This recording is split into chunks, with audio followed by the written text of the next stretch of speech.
कृष्ण। ओम नमो भगवते वासुदेवाय। ओम नमो भगवते वासुदेवाय। ओम नमो भगवते वासुदेवाय। नारायणं नमस्कृत्यं नरं चैव नरोत्तमं देवीं सरस्वतीं व्यासं ततो जयमुदीरयेत्। नष्टप्रायेष भद्रेषु नित्यं भागवत सेवया भगवदुत्तमश्लोके भक्तिर्भवति नैष्ठिके। एकं करोति वाचालं पङ्गुं लङ्घयति गिरिं यत्कृपातमहं वन्दे श्रीगुरुं दीनतारिणं श्रीचैतन्यमीश्वरं परमानन्दमाधवम्। ॐ अज्ञानतिमिरान्धस्य ज्ञानाञ्जनशलाकया चक्षुरुन्मीलितं येन तस्मै श्रीगुरवे नमः। श्रीचैतन्यमनोभीष्टं स्थापितं येन भूतले स्वयं रूपकदा मह्यं ददाति स्वपदान्तिकम्।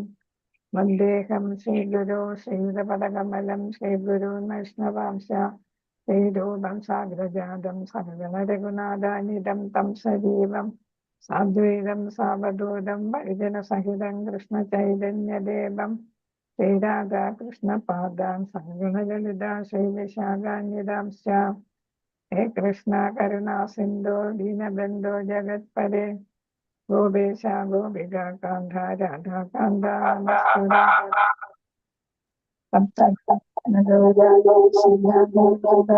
श्री वृषभदेवे प्रणमामि हरिप्रिये वाञ्छाफलयोगिश्च कर्मसिन्धुभ्येव च पतितपावनेभ्यो वैष्णवेभ्यो नमः। ശബ്ദം ക്ലിയർ ആകണില്ലേ അമ്മ? ഡബിൾ ശബ്ദം വരും. नमो विष्णुपादाय कृष्णप्रेष्ठाय भूतले श्रीमतीरे पदाय स्वामिनिधि नामिने नमाजंगिप्रदायिने गौरगधातामदाय नगरग्रामतारिणे नमो विष्णुपादाय कृष्णप्रेष्ठाय भूतले श्रीमते भक्तिवेदांत स्वामिनिधि नामिने नमस्ते सारस्वते गौरवाणी प्रचारिणे शून्यवादी पाश्चात्यदेशतारिणे जय श्री प्रभु नित्यानंद श्रीवासादि गौरवृंदा हरे हरे कृष्णा कृष्णा हरे हरे हरे राम राम हरे हरे हरे हरे कृष्णा कृष्णा हरे हरे हरे राम राम राम हरे हरे हरे कृष्ण।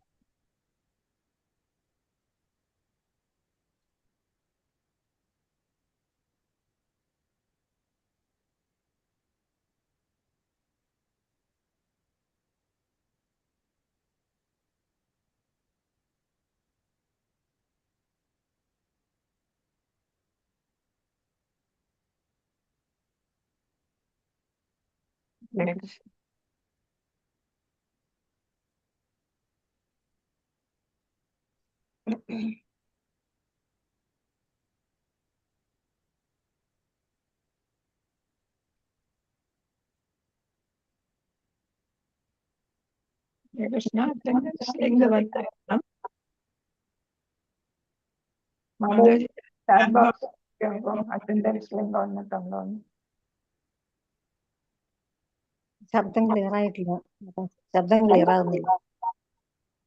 ലിങ്ക് മാതാജി ഓഡിയോ എന്തോ ഡിസ്റ്റർബൻസ് ഉണ്ട്. ഓഡിയോ ക്ലിയർ ആകുന്നില്ല. ലിങ്ക് വന്നായിരുന്നോ? ആ അറ്റൻഡൻസ് ലിങ്ക് വന്നായിരുന്നോ? അല്ല, അറ്റൻഡൻസ് ലിങ്ക് വന്നിട്ടില്ല. നോക്കട്ടെ. ഹരേ കൃഷ്ണ. അറ്റൻഡൻസ് ലിങ്ക് വന്നിട്ടില്ലല്ലോ. വന്നിട്ടില്ല.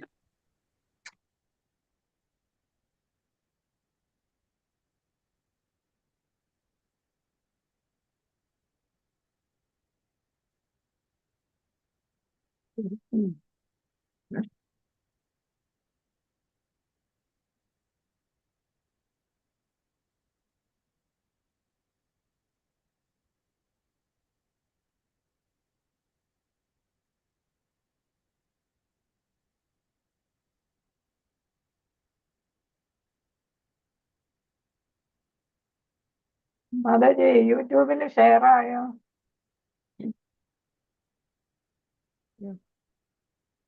നോക്കാൻ അറിയാമോ? യൂട്യൂബിലോ? നോക്കട്ടെ. നേരത്തെ ഉണ്ടായിരുന്നു. ആ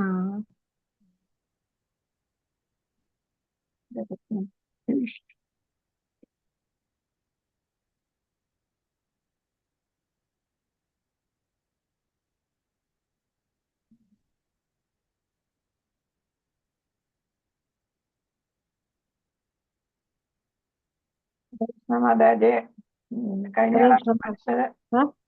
കഴിഞ്ഞ ക്ലാസ്സിൽ നമ്മൾ പഠിച്ചതൊക്കെ എല്ലാവർക്കും ഓർമ്മയുണ്ടോ? ഹരേ കൃഷ്ണ. ഹരേ കൃഷ്ണ.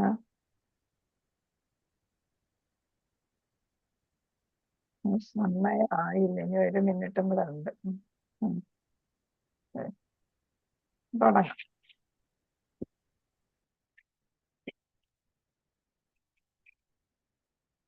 ശ്രീ രാധാ ഗോവിന്ദ മന്ദിർ ഇസ്കോൺ ബാംഗ്ലൂരിന്റെ മലയാളം ലെവൽ 2 ഭഗവത്ഗീത ക്ലാസ്സിലേക്ക് എല്ലാവർക്കും സ്വാഗതം. ഇന്ന് അധ്യായം 5 നിങ്ങൾ പഠിക്കുന്നത്. ഹരേ കൃഷ്ണ. 4 എന്താണ് പഠിച്ചതെന്ന് ഓർമ്മയുണ്ടോ ആർക്കെങ്കിലും? ഹരേ കൃഷ്ണ. ഹലോ മാതാജി, ആ ഞാനിന്ന് ആറ്റുകാൽ ക്ഷേത്രത്തിൽ പോയിരുന്നു. ഹരേ കൃഷ്ണ. അതൊക്കെ പിന്നീട് സംസാരിക്കാം. ഹരേ കൃഷ്ണ. അധ്യായം 5. അധ്യായം 5ന്റെ പേരെന്താണ്? കർമ്മയോഗം. കൃഷ്ണാവബോധത്തിൽ പ്രവർത്തനം എന്നാണ്. കർമ്മ സന്യാസ യോഗം എന്നാണ് അതിന്റെ യഥാർത്ഥത്തിലുള്ള പേര്. 3-ാമത്തെ അധ്യായം കർമ്മയോഗം എന്നായിരുന്നു. 5-ാമത്തെ അധ്യായത്തിന്റെ കർമ്മയോഗം എന്ന് പറയുമ്പോൾ അത് കർമ്മ സന്യാസ യോഗം എന്നാണ്. അതായത് കൃഷ്ണാവബോധത്തിലുള്ള പ്രവർത്തനത്തെയാണ് നമ്മൾ ഈ അധ്യായത്തിൽ പറയുന്നത്. കർമ്മയോഗം തന്നെയാണ് കൂടുതൽ വിശദമായിട്ട് ഭഗവാൻ അർജുനന്റെ സംശയങ്ങൾ ദൂരീകരിക്കുന്നതിന് വേണ്ടിയിട്ട് കുറച്ചുകൂടെ അഗാധമായിട്ടുള്ള വിവരണമാണ് ഈ അധ്യായത്തിൽ നൽകുന്നത്. കാരണം അർജുനന് വീണ്ടും സംശയമായിരുന്നു. 3-ാമത്തെ അധ്യായത്തിൽ തന്നെ അർജുനൻ ചോദിച്ചിരുന്നു, കർമ്മം ചെയ്യണോ സന്യാസം ചെയ്യണോ? അപ്പോ കർമ്മം ഉപേക്ഷിച്ച്, യുദ്ധം ഉപേക്ഷിച്ച് ഞാൻ സന്യസിക്കാൻ പോകട്ടെ എന്നായിരുന്നു അർജുനന്റെ ചോദ്യം. അപ്പൊ അതിനപ്പോഴേ മറുപടി പറഞ്ഞിരുന്നു. ഇപ്പൊ വീണ്ടും അർജുനന് അത്രയ്ക്ക് അങ്ങ് മനസ്സിലായിട്ടില്ല. അതുകൊണ്ട് എന്ത് ചെയ്യുന്നു, വീണ്ടും ഭഗവാൻ അത് വിശദീകരിച്ചു കൊടുക്കുകയാണ്. എന്താണ് കർമ്മയോഗം, എന്താണ് സന്യാസയോഗം, രണ്ടും തമ്മിലുള്ള വ്യത്യാസം, എന്താണ് അർജുനനെ യോജിച്ചത് എന്നിവിടെ വിശദീകരിച്ചു കൊടുക്കുകയാണ് ഭഗവാൻ ചെയ്യുന്നത്. അപ്പൊ 4-ാമത്തെ അധ്യായത്തിൽ അർജുനനോട് പറയുന്നത് എല്ലാത്തരം യജ്ഞങ്ങളും ജ്ഞാനത്തിലേക്ക് നയിക്കുന്നുണ്ട്. പല പല യജ്ഞങ്ങളെ കുറിച്ച് നമ്മൾ പഠിച്ചിരുന്നു. ആ യജ്ഞങ്ങളെല്ലാം ഏതിലോട്ട് നയിക്കുന്നു? ജ്ഞാനത്തിലേക്കാണ് നയിക്കുന്നത്. കർമ്മകാണ്ഡത്തിലാണ് നമ്മൾ യജ്ഞങ്ങൾ ചെയ്യുന്നത്. ധാരാളം യജ്ഞങ്ങളെ കുറിച്ച് അവിടെ വിശദീകരിച്ച് പറഞ്ഞിരുന്നു. ഇതെല്ലാം ഏതിലേക്ക് തന്നെയാണ്? അറിവിലേക്ക്, ഭഗവാനെ കുറിച്ചുള്ള അറിവിലേക്ക് തന്നെയാണ് നയിക്കുന്നത്. ഭഗവാനെ പ്രാപിക്കാൻ തന്നെ സഹായിക്കുന്നതാണ്. എന്നാലും എന്താണ് അവിടെ ജ്ഞാനത്തെ അദ്ദേഹം മഹത്വവൽക്കരിച്ച് പറയുകയും ചെയ്തു. 16 മുതൽ 18 വരെയുള്ള ശ്ലോകത്തില് പറയുന്നുണ്ട്. ഇതാണ് കർമ്മത്തിൽ അകർമ്മത്തെയും അകർമ്മത്തിൽ കർമ്മത്തെയും കാണുന്നയാള് ബുദ്ധിമാൻ എന്ന് പറഞ്ഞിരുന്നു. അപ്പൊ എന്താണ് അകർമ്മം എന്ന് പറയുന്ന ഫലേച്ഛ കൂടാതെയുള്ള കർമ്മത്തെയാണ് അകർമ്മം എന്ന് പറയുന്നത്. കർമ്മം എന്ന് പറയുമ്പോൾ ഫലം ഇച്ഛിച്ചുകൊണ്ടുള്ള കർമ്മത്തെയാണ് കർമ്മം എന്ന് പറയുന്നത്. അപ്പൊ അകർമ്മത്തിൽ കർമ്മത്തെയും പിന്നെ ഏതാണ് കർമ്മത്തിൽ അകർമ്മത്തെയും എന്ന് വെച്ചാൽ ഇവിടെ എന്താണ്, കർമ്മം ചെയ്യുമ്പോൾ അതെങ്ങനെ ചെയ്യണം? ഫലേച്ഛ കൂടാതെയുള്ള കർമ്മം ചെയ്യുകയാണെങ്കിൽ അതായിരിക്കും ഭഗവാനിലോട്ട് പ്രാപിക്കാനായിട്ട് നമ്മെ സഹായിക്കുന്നത് എന്നാണ്. അങ്ങനെ ചെയ്യുന്ന ആളാണ് ബുദ്ധിമാൻ എന്ന് പറയുകയുണ്ടായി. 41-ാമത്തെ ശ്ലോകത്തിലും അദ്ദേഹം ജ്ഞാനത്തെയും ത്യാഗത്തെയും വീണ്ടും മഹത്വവൽക്കരിക്കുകയുണ്ടായി. ജ്ഞാനം ചെയ്യണം, ജ്ഞാനം ആർജിക്കണം, അതേപോലെ തന്നെ ഇതാണ് ത്യാഗം ചെയ്യണം എന്നും പറയുകയുണ്ടായി. അപ്പൊ രണ്ടും കൂടെ ഇതെങ്ങനെ കൊണ്ടുപോകും എന്നുള്ളത് ആർക്കറിയുന്നില്ല, അർജുനന് മനസ്സിലാകുന്നില്ല. അപ്പൊ അർജുനൻ അവിടെ ഏതാണ് ഒരു കൺഫ്യൂഷൻ എന്ന് പറയാം. ഏത് ശരി, എന്താണ് ഞാൻ പാലിക്കേണ്ടത്, ഏത് വഴിയാണ് ഞാൻ സ്വീകരിക്കേണ്ടത് എന്നുള്ളത് അർജുനന് മനസ്സിലാകുന്നില്ല. 42-ാമത്തെ ശ്ലോകത്തിൽ തന്നെ കഴിഞ്ഞ അധ്യായത്തിൽ പറഞ്ഞു, അർജുന പാർത്ഥ എണീക്കൂ, യുദ്ധം ചെയ്യൂ എന്ന് പറയുകയും ചെയ്തു. അപ്പം അങ്ങനെ പറഞ്ഞാണ് കഴിഞ്ഞ അധ്യായം ഭഗവാൻ അവസാനിപ്പിച്ചത്. എണീക്കൂ, യുദ്ധം ചെയ്യൂ എന്ന് പറഞ്ഞാണ് അവസാനിപ്പിച്ചത്. അപ്പൊ അവിടെ എന്താണ് ഭഗവാൻ ഉദ്ദേശിച്ചത്? ഭഗവാനെ കുറിച്ചുള്ള ജ്ഞാനം നേടി എന്ത് ചെയ്യുക? അവനവന്റെ കർമ്മം ചെയ്യുക. നിന്റെ കർമ്മം ക്ഷത്രിയനായതുകൊണ്ട് യുദ്ധം ചെയ്യലാണ് നിന്റെ കർമ്മം. അതേപോലെ നീ ഗാർഹസ്ഥ്യത്തിൽ നിൽക്കുന്നത് കൊണ്ട് നിന്റെ കർമ്മങ്ങൾ നീ യഥാപോലെ ചെയ്യുകയും വേണം എന്നതായിരുന്നു ഭഗവാൻ ഉദ്ദേശിച്ചിരുന്നത്. അതുകൊണ്ട് നീ നിന്റെ നിർദ്ദിഷ്ട കർമ്മം, നീ ചെയ്യേണ്ട കർമ്മം ചെയ്യൂ എന്നിവിടെ പറഞ്ഞിരുന്നു. പക്ഷെ എന്താണ് അർജുനൻ ഇതുവരെ മനസ്സിലാക്കിയത്? എന്താണ് അർജുനന്റെ സംശയം? എന്താണ്? എങ്ങനെയാണ് ഇന്ദ്രിയ പ്രവർത്തനങ്ങളെല്ലാം ഉപേക്ഷിക്കുന്നത്? കർമ്മം ചെയ്യണം എങ്കിൽ ഇന്ദ്രിയങ്ങളെല്ലാം ഉപയോഗിക്കണം. അപ്പം ഇന്ദ്രിയങ്ങൾ ഉപേക്ഷിച്ച് എങ്ങനെയാണ് കർമ്മം ചെയ്യുന്നതെന്നാണ് അർജുനന്റെ സംശയം. അപ്പൊ കർമ്മം ചെയ്യുകയും വേണം, ജ്ഞാനം നല്ലതാണ്, യജ്ഞം നല്ലതാണ് എന്നൊക്കെ പല പല കാര്യങ്ങൾ ഇങ്ങനെ ഭഗവാൻ പറഞ്ഞപ്പോ അർജുനൻ അവിടെ സന്യാസം വേണോ കർമ്മം വേണോ, ഇത് രണ്ടും കൂടെ എങ്ങനെ കൊണ്ടുപോകും? കർമ്മവും സന്യാസവും, ത്യാഗം എന്ന് പറയുന്നത് സന്യാസം, രണ്ടും കൂടെ എങ്ങനെ ഒരുമിച്ച് കൊണ്ടുപോകും എന്നുള്ള സംശയമാണ് അർജുനന് അവിടെ ഉണ്ടായത്. അപ്പൊ അർജുനൻ മനസ്സിലാക്കേണ്ട ഒരു കാര്യം ആണ് ഏതാണ്? ജ്ഞാനത്താൽ ചെയ്യുന്ന കർമ്മം ഫലം ഉണ്ടാക്കുന്നില്ല. അതായത് പാപഫലങ്ങളോ പുണ്യഫലങ്ങളോ ഉണ്ടാക്കുന്നില്ല എന്നായിരുന്നു അർജുനൻ മനസ്സിലാക്കേണ്ടിയിരുന്നത്. പക്ഷെ ആ കാര്യം അർജുനന് മനസ്സിലായിട്ടില്ല. അതുകൊണ്ട് ഇവിടെ വീണ്ടും 3-ാമത്തെ അധ്യായത്തിൽ തന്നെ ചോദിച്ച കാര്യം വീണ്ടും അർജുനൻ ഇവിടെ ചോദിക്കുന്നു, എനിക്ക് എന്താണ് ശ്രേഷ്ഠം? കർമ്മം ഉപേക്ഷിക്കണോ അതോ ത്യാഗം ത്യാഗം ഉപേക്ഷിക്കണോ? എന്ത് വേണം? കർമ്മം ഉപേക്ഷിച്ച് ത്യാഗം ചെയ്യണോ അതോ കർമ്മത്തിൽ തന്നെ നിലനിൽക്കണോ എന്നുള്ള ഒരു സംശയം ഇവിടെ അർജുനന് വീണ്ടും ഉണ്ടാകുന്നു. അപ്പൊ ഇവിടെ നമ്മൾ ഇതിൽ 29 ശ്ലോകമാണ്. 29 ശ്ലോകത്തിനെ നമ്മൾ 5ആയിട്ട് ഇവിടെ പഠിക്കുന്ന സൗകര്യത്തിന് വേണ്ടിയിട്ട് വിഭജിക്കുകയാണ്.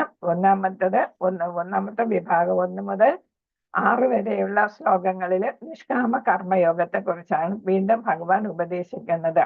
അതായത് കർമ്മം ഉപേക്ഷിക്കുന്നതിനേക്കാൾ നല്ലത് ഏതാണ്? നിഷ്കാമ കർമ്മം ചെയ്യുക, ഫലം ഇച്ഛിക്കാതെ കർമ്മം ചെയ്യുക എന്നാണ്. അപ്പൊ നിഷ്കാമ കർമ്മം ചെയ്യുന്നതും ജ്ഞാനമാർഗത്തിലൂടെ പോകുന്നതും രണ്ടും ഭഗവാനിൽ തന്നെ എത്തും.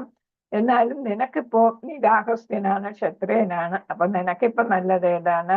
നീ കർമ്മം ചെയ്യുന്നതാണ് നിനക്കിപ്പോ നല്ലത്. ജ്ഞാനമാർഗത്തിൽ ഇപ്പൊ പോകേണ്ട ആവശ്യമില്ല എന്നാണ് പറയുന്നത്. അതുകൊണ്ട് അനാസക്തി എന്ന് പറയുമ്പോൾ ആഗ്രഹങ്ങൾ ഇല്ലാതെ നീ നിന്റെ കർമ്മം ചെയ്യുക, അത് ശ്രേഷ്ഠവും എളുപ്പവുമാണെന്നാണ് ഭഗവാൻ അർജുനന് ഉപദേശിച്ചു കൊടുക്കുന്നത്. 2-ാമത്തെ വിഭാഗം 7 മുതൽ 12 വരെയുള്ള ശ്ലോകങ്ങളിൽ എങ്ങനെ നിഷ്കാമ കർമ്മം ചെയ്യാം. ആദ്യം പറഞ്ഞു നിഷ്കാമ കർമ്മം ചെയ്യൂ, അതാണ് നിനക്ക് നല്ലത്. അടുത്ത വിഭാഗത്തെ പറയുന്നു അതെങ്ങനെ ചെയ്യാം എന്ന് ഉപദേശിക്കുകയാണ് ചെയ്യുന്നത്. അതിന് നമ്മൾ ഈ ശരീരം ആണ് നമ്മൾ എന്നുള്ള ബോധം ഇല്ലാതാക്കണം.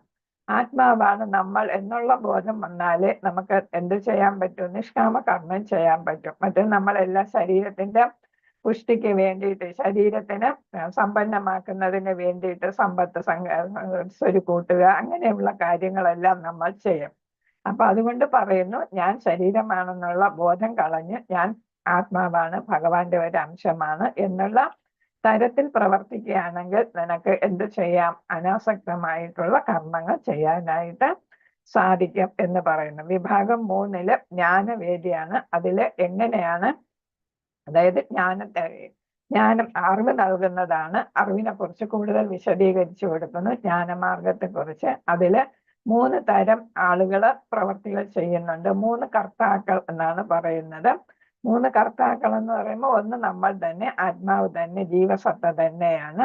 2-ാമത്തത് ഭൗതിക പ്രകൃതിയാണ്. 3-ാമത്തത് പരമാത്മാവാണ്. അപ്പൊ ഈ 3 കൂട്ടരും എങ്ങനെ പ്രവർത്തിക്കുന്ന ഭൗതിക പ്രകൃതിയുടെ പ്രവർത്തനം എന്ന് പറയുന്നത് ജീവസത്ത, ആത്മാവ്, പിന്നെ പരമാത്മാവ്, പിന്നെ പരമാത്മാവ് മനസ്സിലിരുന്ന് നമ്മുടെ ഹൃദയത്തിലിരുന്ന് ഇതെല്ലാം കാണുന്നു, നമുക്ക് വേണ്ട ബുദ്ധിയൊക്കെ തരുന്നു.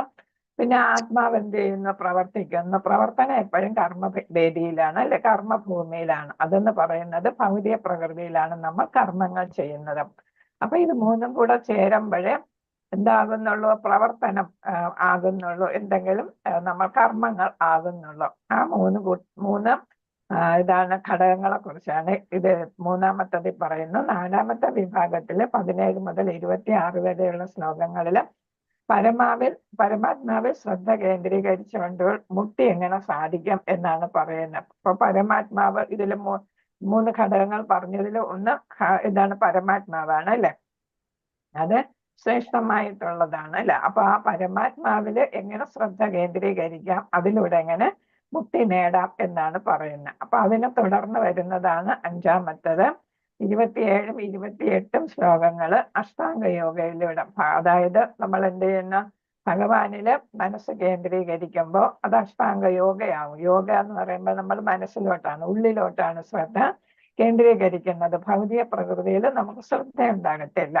അപ്പൊ അഷ്ടാംഗ യോഗ 8 തലത്തിലുള്ള യോഗ, 8 ഘട്ടങ്ങളായിട്ടുള്ള യോഗ ആയതുകൊണ്ടാണ് അതിന് അഷ്ട അംഗങ്ങൾ എന്ന് പറയുന്നത്. അംഗം എന്ന് പറയുമ്പോൾ ലിംസ്, നമ്മൾ ഇംഗ്ലീഷിൽ പറയുമ്പോൾ അംഗങ്ങൾ, നമ്മുടെ ശരീരത്തിന്റെ അംഗങ്ങൾ എന്നതുപോലെ 8 അംഗങ്ങൾ എന്ന് വെച്ചാൽ 8 ഘട്ടത്തിലൂടെയാണ് അത് നമ്മൾ നേടിയെടുക്കുന്നത്. യോഗ മുഴുവനാക്കുമ്പോൾ 8 ഘട്ടങ്ങൾ നമ്മൾ കടന്നു പോകുന്നുണ്ട്. യമ, നിയമ, ആസനം, അങ്ങനെ 8 ഘട്ടങ്ങൾ കടന്നു പോകും.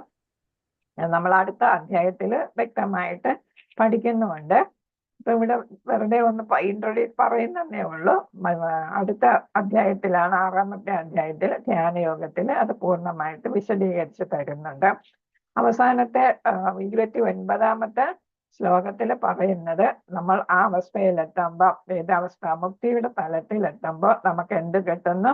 അവിടെ നമ്മൾ ഭക്തി യോഗയിലെത്തുന്നു. അപ്പൊ നമുക്ക് സമാധാനം കിട്ടുന്നു, ശാന്തി കിട്ടുന്നു എന്നാണ് പറയുന്നത്. അപ്പൊ നമ്മൾ ശാന്തി കിട്ടേണ്ട അവസ്ഥയായ ഭക്തി യോഗയിൽ എത്തുമ്പോൾ നമുക്ക് എന്ത് സാധിക്കും? ഭഗവാനെ കൂടുതൽ കൂടുതൽ അറിഞ്ഞ് ഭഗവാനോട് അടുക്കാനായിട്ട് നമുക്ക് സാധിക്കും എന്നാണ് ഇവിടെ പറയുന്നത്.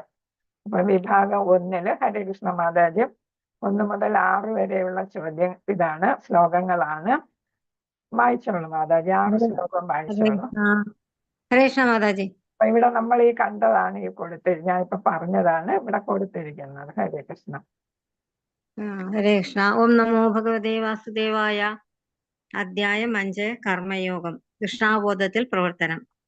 ശ്ലോകം 1. അർജുന ഉവാച സന്യാസം കർമ്മണാം കൃഷ്ണ പുനർയോഗം ച ശംസസേ യശ്രേയ ഏതയോരേകം തന്മേ ബ്രൂഹി സുനിശ്ചിതം. ഹരേ കൃഷ്ണ. അപ്പൊ ഇവിടെ 1ാമത്തെ ശ്ലോകത്തില് അർജുനൻ ചോദിക്കുകയാണ്, എനിക്ക് ഏതാണ് നല്ലത്, ശ്രേഷ്ഠമായത്? അർജുനൻ പറഞ്ഞു, കൃഷ്ണ കർമ്മം ഉപേക്ഷിക്കണമെന്ന് അങ്ങ് ഒരിക്കൽ എന്നോട് ആവശ്യപ്പെട്ടു. പിന്നെ പറയുന്നു, ഭക്തി പുരസ്സരം കർമ്മം അനുഷ്ഠിക്കാൻ പറയുന്നു. അപ്പൊ എനിക്ക് ഏറ്റവും നല്ലത് ഏതാണ്? കർമ്മം ഉപേക്ഷിക്കണോ അതോ കർമ്മം ചെയ്യണോ എന്നുള്ളതാണ് അവിടെ സംശയം, അർജുനന്റെ സംശയം. അപ്പൊ ഏതാണ് ശ്രേയസ്കരം? കർമ്മമാണോ സന്യാസമാണോ? ഭക്തിപൂർവമായ സേവന കർമ്മമാണ് സന്യാസത്തെക്കാൾ നല്ലത് എന്നാണ് ഇവിടെ ഭഗവാൻ ഉപദേശിക്കുന്നത്. അതായത് മാനസിക ഊഹാപോഹങ്ങളെക്കാൾ ശ്രേഷ്ഠം. അപ്പൊ മനസ്സുകൊണ്ടാണ് നമ്മൾ യോഗ ചെയ്യുന്നത്, മനസ്സിലെല്ലാം കേന്ദ്രീകരിച്ചുകൊണ്ടാണ് അല്ലെ. ഭൗതികതയിൽ നിന്ന് നമ്മൾ വിട്ട് അകത്തോട്ട് ഉൾവലിഞ്ഞാണ് നമ്മൾ സന്യസിക്കുന്നത്, യോഗകൾ ചെയ്യുന്നത്. അങ്ങനെയാണ് ജ്ഞാനം നേടുന്നത്. അപ്പൊ അങ്ങനെ വരുമ്പോൾ നമുക്കത് മാനസിക ഊഹാപോഹങ്ങളെന്ന് അതുകൊണ്ട് അതിനെ പറയുന്നത്. അതങ്ങനെയായിരിക്കോ, ഇതിങ്ങനെയായിരിക്കോ, ഭഗവാൻ ഏത് രൂപത്തിലായിരിക്കും, അല്ലെങ്കിൽ രൂപമുണ്ടോ, ഭഗവാന് യഥാർത്ഥത്തിൽ ഭഗവാനുണ്ടോ എന്നൊക്കെ ഉള്ള ഓരോ സംശയങ്ങളും ഒക്കെ ഇതിന്റെ ഉള്ളിൽ കാണാം. അപ്പൊ അതേപോലെ വളരെ ബുദ്ധിമുട്ടായിരിക്കും ഇത് ചെയ്യാൻ. യമനിയമങ്ങളും ആസനവും പ്രാണായാമവും പ്രത്യാഹാരം, അങ്ങനെ പല പല സ്റ്റേജസ് ഇവിടെ കടന്നു പോകണം. അപ്പൊ അതാണോ അതോ കർമ്മം ചെയ്യുന്നതാണോ, നിഷ്കാമ കർമ്മം ചെയ്യുന്നതാണോ, ഫലം ഇച്ഛിക്കാതെ കർമ്മം ചെയ്യുന്നതാണോ എന്ന് ചോദിക്കുകയാണ്. അപ്പൊ ഭഗവാൻ പറയുന്നു, അപ്പൊ അതാണ് ചോദ്യം. അപ്പൊ ഏതാണ് നല്ലത് എനിക്ക്? അപ്പൊ അതീന്ദ്രിയ സ്വഭാവമുള്ളതാണ് ഭക്തിയോഗം എന്ന് പറയുന്നത്. അപ്പൊ അതാണ് ഭക്തിപൂർവമായ സേവനമാണ് നിനക്ക് നല്ലത് എന്നുള്ളതാണ് ഇവിടെ ഭഗവാൻ പറയാൻ പോകുന്നത്. 2 മുതൽ 6 വരെയുള്ള വായിച്ചുള്ള മാതാജി. ഹരേ കൃഷ്ണ. ഹരേ കൃഷ്ണ. ശ്ലോകം 2. ശ്രീ ഭഗവാൻ ഉവാച സന്യാസ കർമ്മയോഗച്ഛ നിശ്രേയസ്കരാവുഭൗ തയോസ്തു കർമ്മ സന്യാസ കർമ്മയോഗോ വിശിഷ്യതേ. ശ്ലോകം 3. ജ്ഞേയസ നിത്യസന്യാസേ യോനത്തേഷ്ടിന കാംക്ഷതേ നിർദ്വന്നോ ഹി മഹാബാഹോ സുഖം ബന്ധാ പ്രമുച്യതേ. ശ്ലോകം 4. സാഖ്യയോഗോ പൃഥക് ബാലാഃ പ്രവദന്തീന പണ്ഡിതാഃ ഏകമപ്യാസ്ഥിത സമ്യക് ഉഭയോർവിന്നതേ ഫലം. ശ്ലോകം 5. യസ്യാംഗൈഃ പ്രാപ്യതേ സ്ഥാനം തദ്യോഗൈരഭിഗമ്യതേ ഏകം സാഖ്യം ച യോഗം ച യ പശ്യതി സ പശ്യതേ. ഹരേ കൃഷ്ണ. ഹരേ കൃഷ്ണ. 6 വായിക്കണ്ടേ? ഹരേ കൃഷ്ണ. വായിച്ചോളൂ. ഹരേ കൃഷ്ണ. സന്യാസസ്ത്വ മഹാബാഹോ ദുഃഖമാപ്തുമയോഗതഃ യോഗയുക്തോ മുനി ബ്രഹ്മാനചിരേണാധിഗച്ഛതി. ഹരേ കൃഷ്ണ മാതാജി. അപ്പൊ നമ്മൾ 1ാമത്തെ വിഭാഗത്തിലുള്ള 6 ശ്ലോകങ്ങളാണ് ഇപ്പൊ വായിച്ചത്. അപ്പൊ അതില് ഭഗവാൻ അർജുനന്റെ സംശയം ദൂരീകരിച്ചു കൊടുക്കുകയാണ്. കർമ്മ പരിത്യാഗവും ഭക്തിയുടെ കർമ്മവും മുക്തിക്ക് നല്ലത് തന്നെ. എങ്കിലും ഭക്തിയോഗത്തില് എന്ത് ചെയ്യണം? ചെയ്യുന്ന സേവന കർമ്മമാണ് കർമ്മത്യാഗത്തേക്കാൾ ഉത്തമം. അപ്പൊ കർമ്മം ത്യജിച്ചിട്ട് സന്യസിക്കുന്നതിനേക്കാൾ അർജുനന് നല്ലത് ഏതായിരിക്കാം? ഇത് ഈ ചാർട്ട് നമുക്ക് പിന്നീട് കാണാം. ഇപ്പോഴല്ല അത് വരുന്നത്. കർമ്മം ചെയ്യുന്നതാണ് നിനക്ക് നല്ലത്. കാരണം എന്താ? ഇത് കർമ്മഭൂമിയാണ് അല്ലേ? അപ്പൊ നമ്മൾ കർമ്മം ചെയ്യേണ്ടതാണ്. ഓരോരുത്തരും കർമ്മം ചെയ്താണ് നമ്മുടെ ഫലം. അതിനനുസരിച്ചായിരിക്കും നമുക്ക് എന്ത് കിട്ടുക? മുക്തി കിട്ടണോ വേണ്ട എന്നൊക്കെ നിശ്ചയിക്കപ്പെടുന്നത്. അപ്പൊ നമ്മൾ ഭക്തിയുത സേവനം ചെയ്യുകയാണെങ്കിൽ നമുക്ക് മുക്തി കിട്ടും. എന്താണെങ്കിലും നമ്മൾ ഇവിടെ ജനിച്ചു കഴിഞ്ഞാല് മുക്തിയോ അല്ലെങ്കിൽ മരണമോ നമുക്ക് ഉറപ്പാണ്. അപ്പൊ അതിന് നമ്മൾ കർമ്മം ചെയ്തേ തീരൂ എന്നുള്ളതാണ്. ഒന്നാമത്തെ പോലെ തന്നെ 4 ആശ്രമങ്ങളിൽ കൂടെ നമ്മൾ കടന്നു പോവുകയും വേണം. അത് നമ്മൾ പഠിച്ചതാണ്. അപ്പം ഏതാണ്? ബ്രഹ്മചര്യ, ഗാർഹസ്ഥ്യവാന, സന്യാസ, അവസാനമേ സന്യാസം വരുന്നുള്ളൂ. അപ്പൊ അതുകൊണ്ട് അതിന് മുന്നേ ഉള്ള 3 ആശ്രമങ്ങളിലൂടെ കടന്നു പോകണം. ഇപ്പൊ അർജുനൻ എവിടെ എത്തിയിട്ടുള്ളൂ? 2ാമത്തതിലെ എത്തിയിട്ടുള്ളൂ, ഗാർഹസ്ഥ്യത്തിലെ എത്തിയിട്ടുള്ളൂ. അപ്പൊ അത് കാരണം എന്ത് വേണം? കർമ്മം ചെയ്തേ പറ്റൂ എന്നുള്ളതാണ് ഇവിടെ പറയുന്നത്. അപ്പൊ കർമ്മഫലങ്ങൾ ആഗ്രഹിക്കുകയോ, അപ്പൊ ഇവിടെ ഭഗവാൻ പറയുന്നു മുക്തിക്ക് രണ്ടും ആകാം, പക്ഷെ എങ്കിലും കർമ്മയോഗമാണ് നിനക്ക് നല്ലത്, ഭക്തിയുടെ സേവനമാണ് നിനക്ക് നല്ലത്. കാമ്യകർമ്മങ്ങൾ ഭൗതിക ബന്ധനത്തിന് കാരണമാകും, പുനർജന്മങ്ങൾക്ക് ഇടയാകുന്നു. അപ്പൊ നിങ്ങൾ എന്ത് വേണം? ഭക്തിയുടെ സേവനം ചെയ്ത് വാസുദേവന് ഭക്തിയുടെ സേവനം ചെയ്ത് കർമ്മഫലങ്ങളിൽ നിന്നും കർമ്മ ബന്ധനങ്ങളിൽ നിന്നും നീ മോചനം നേടുക. അതിലൂടെ നിനക്ക് വീണ്ടും ഈ കർമ്മഭൂമിയിൽ, ദുഃഖം നിറഞ്ഞ ഈ കർമ്മഭൂമിയിൽ വരാതിരിക്കാനായിട്ട് സാധിക്കാം. അപ്പൊ എന്ത് ചെയ്യണം? കൃഷ്ണാവബോധത്തിൽ നീ പ്രവർത്തിക്കുകയാണെങ്കിൽ നിനക്ക് എന്ത് ചെയ്യാൻ സാധിക്കും? അപ്പൊ മഹാബാഹുവായ അർജുന, നീ അങ്ങനെ കർമ്മയോഗത്തിലൂടെ, കൃഷ്ണാവബോധത്തിലൂടെ പ്രവർത്തനങ്ങൾ ചെയ്യുകയാണെങ്കിൽ നീ ദ്വന്ദ്ങ്ങളിലൊന്നും പെടത്തില്ല, സുഖദുഃഖങ്ങളിലൊന്നും പെടത്തില്ല. നിനക്ക് എളുപ്പത്തിൽ ഭൗതിക ബന്ധനത്തിൽ നിന്ന് മുക്തി നേടാനായിട്ട് സാധിക്കും. അതേപോലെ തന്നെ നിനക്ക് എന്താണ്? ഈ ദുഃഖഭൂമിയിൽ വീണ്ടും ജനിക്കേണ്ടി വരുന്നില്ല എന്നാണ് പറയുന്നത്. അപ്പൊ ഇവിടെ പ്രഭുപാദ പറയുന്നു, ഒരുവൻ വിചാരിക്കും കർമ്മം ചെയ്താലല്ലേ കർമ്മബന്ധനം ഉണ്ടാകും, അതുകൊണ്ട് ഞാൻ കർമ്മം ചെയ്യാതിരിക്കാം. ഒന്നും ചെയ്യാതിരുന്ന പിന്നെ കർമ്മബന്ധനം വരത്തില്ല, പാപപുണ്യ ഫലങ്ങളൊന്നും വരത്തില്ല. അതുകൊണ്ട് ഞാൻ എന്ത് ചെയ്യാം? കർമ്മം ഉപേക്ഷിച്ചേക്കാം എന്ന് ജ്ഞാനമില്ലാത്ത ഒരാള്, അറിവില്ലാത്ത ഒരാള് വിശ്വസിക്കാം, അങ്ങനെ ചിന്തിക്കാം. പക്ഷെ അത് ശരിയല്ല, അത് ശരിയായിട്ടുള്ള മോചന മാർഗമല്ല എന്നാണ്. അപ്പൊ നമ്മൾ എന്താണ്? ഈ 4 ആശ്രമ വ്യവസ്ഥയിലൂടെ കടന്ന് കർമ്മം ചെയ്ത് ആത്മീയ തലത്തിൽ എത്തിയിട്ട് വേണം, അവിടെ നിന്നുകൊണ്ട് വേണം നമ്മൾ പ്രയത്നിക്കാനായിട്ട് എന്നാണ്. പ്രമോചനത്തിന് വേണ്ടിയിട്ട് പ്രയത്നിക്കാൻ. അപ്പൊ അതിന് എന്താണ്? ഓരോ പ്രവർത്തനങ്ങൾ ചെയ്ത് ഹൃദയം ശുദ്ധീകരിക്കപ്പെടണം, ഭഗവാനെ മനസ്സിലാക്കണം, കൃഷ്ണാവബോധത്തിൽ കർമ്മം ചെയ്യണം. എന്നാലേ അതൊക്കെ സാധിക്കൂ എന്നാണ്. കൃഷ്ണാവബോധമില്ലാതെ സന്യസിക്കാൻ പോയാല്, ത്യാഗം ചെയ്യാൻ പോയാല് അതെപ്പോഴും അപൂർണമായിട്ടായിരിക്കും നിൽക്കുക. കാരണം തന്നെ നമ്മൾ എന്താണ്? നമ്മൾ ചെയ്യേണ്ട കർമ്മങ്ങൾ ചെയ്യാതെ നമ്മൾ ഏത് നേരവും എന്ത് ചെയ്യുന്ന ഭഗവാനെ ധ്യാനിച്ചുകൊണ്ടിരുന്നാല് അതെന്തല്ല, അത് ഭഗവാനും അംഗീകരിക്കത്തില്ല. കാരണം എന്താണ്? ഓരോരുത്തർക്കും നിശ്ചിത കർമ്മങ്ങളുണ്ട്. ഏത് ആശ്രമത്തിലോ ഏത് വർണ്ണത്തിലോ ആയാലും ഓരോ സേവനം ചെയ്യാനായിട്ട് നിർദ്ദിഷ്ടമായിട്ടുള്ള കർത്തവ്യങ്ങളുണ്ട്. അത് നിറവേറ്റിയിട്ട് വന്നാല് എന്ത് ചെയ്യുള്ളൂ, നമുക്ക് യുക്തിക്ക് നമ്മൾ പാത്രീഭവിക്കുകയുള്ളൂ എന്നാണ് പറയുന്നത്. രൂപഗോസ്വാമി എന്ന് പറയുന്ന, രൂപഗോസ്വാമിയെ കേട്ടിട്ടുണ്ടോ എന്ന് എനിക്കറിയില്ല. ഏതായാലും ചൈതന്യ മഹാപ്രഭുവിന്റെ ഏറ്റവും പ്രധാനപ്പെട്ട ശിഷ്യനായിരുന്നു. ഒരുപോലെ പ്രധാനപ്പെട്ട ഗ്രന്ഥങ്ങളൊക്കെ രചിച്ച ആളാണ് അദ്ദേഹം. പറയുന്നു ഉപദേശാമൃതം അങ്ങനെയൊക്കെയുള്ള കൃതികളൊക്കെ രചിച്ച ആളാണ് അദ്ദേഹം. പറയുന്നു ഇത് ഫൽഗു വൈരാഗ്യം എന്ന് പറയുന്നതാണ്. ഫൽഗു വൈരാഗ്യം എന്നാണ് ഇതിന്റെ പേര്.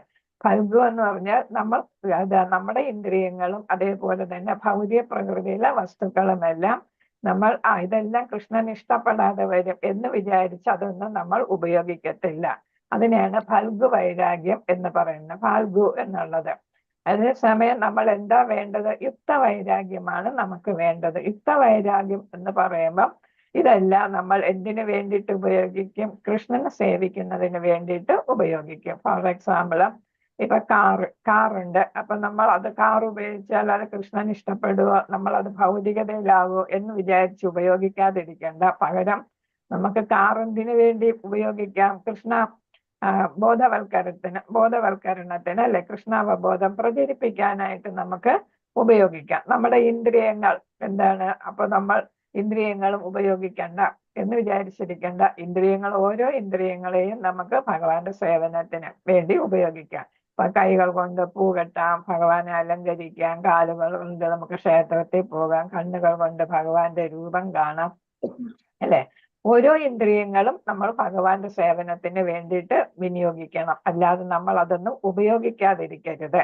അപ്പൊ ഭൗതികതയിൽ ജീവിച്ചുകൊണ്ട് തന്നെ ഭഗവാനെ കുറിച്ച് ചിന്തിക്കുകയും ഭഗവാൻ തന്നെ ഏത് നേരവും മനസ്സിലുണ്ടാകുകയും ഒക്കെ ചെയ്യുന്നതിനാണ് നമ്മൾ യുക്ത വൈരാഗ്യം എന്ന് പറയുന്നത്. വൈരാഗ്യം എന്ന് വെച്ചാല് ദേഷ്യം എന്നല്ല, ആസക്തി ഇല്ലായ്മയാണ് അതിനെ പറയുന്നത്. യുക്ത വൈരാഗ്യം, ഭൗതികതയോടുള്ള ആസക്തി ഇല്ലാതെ.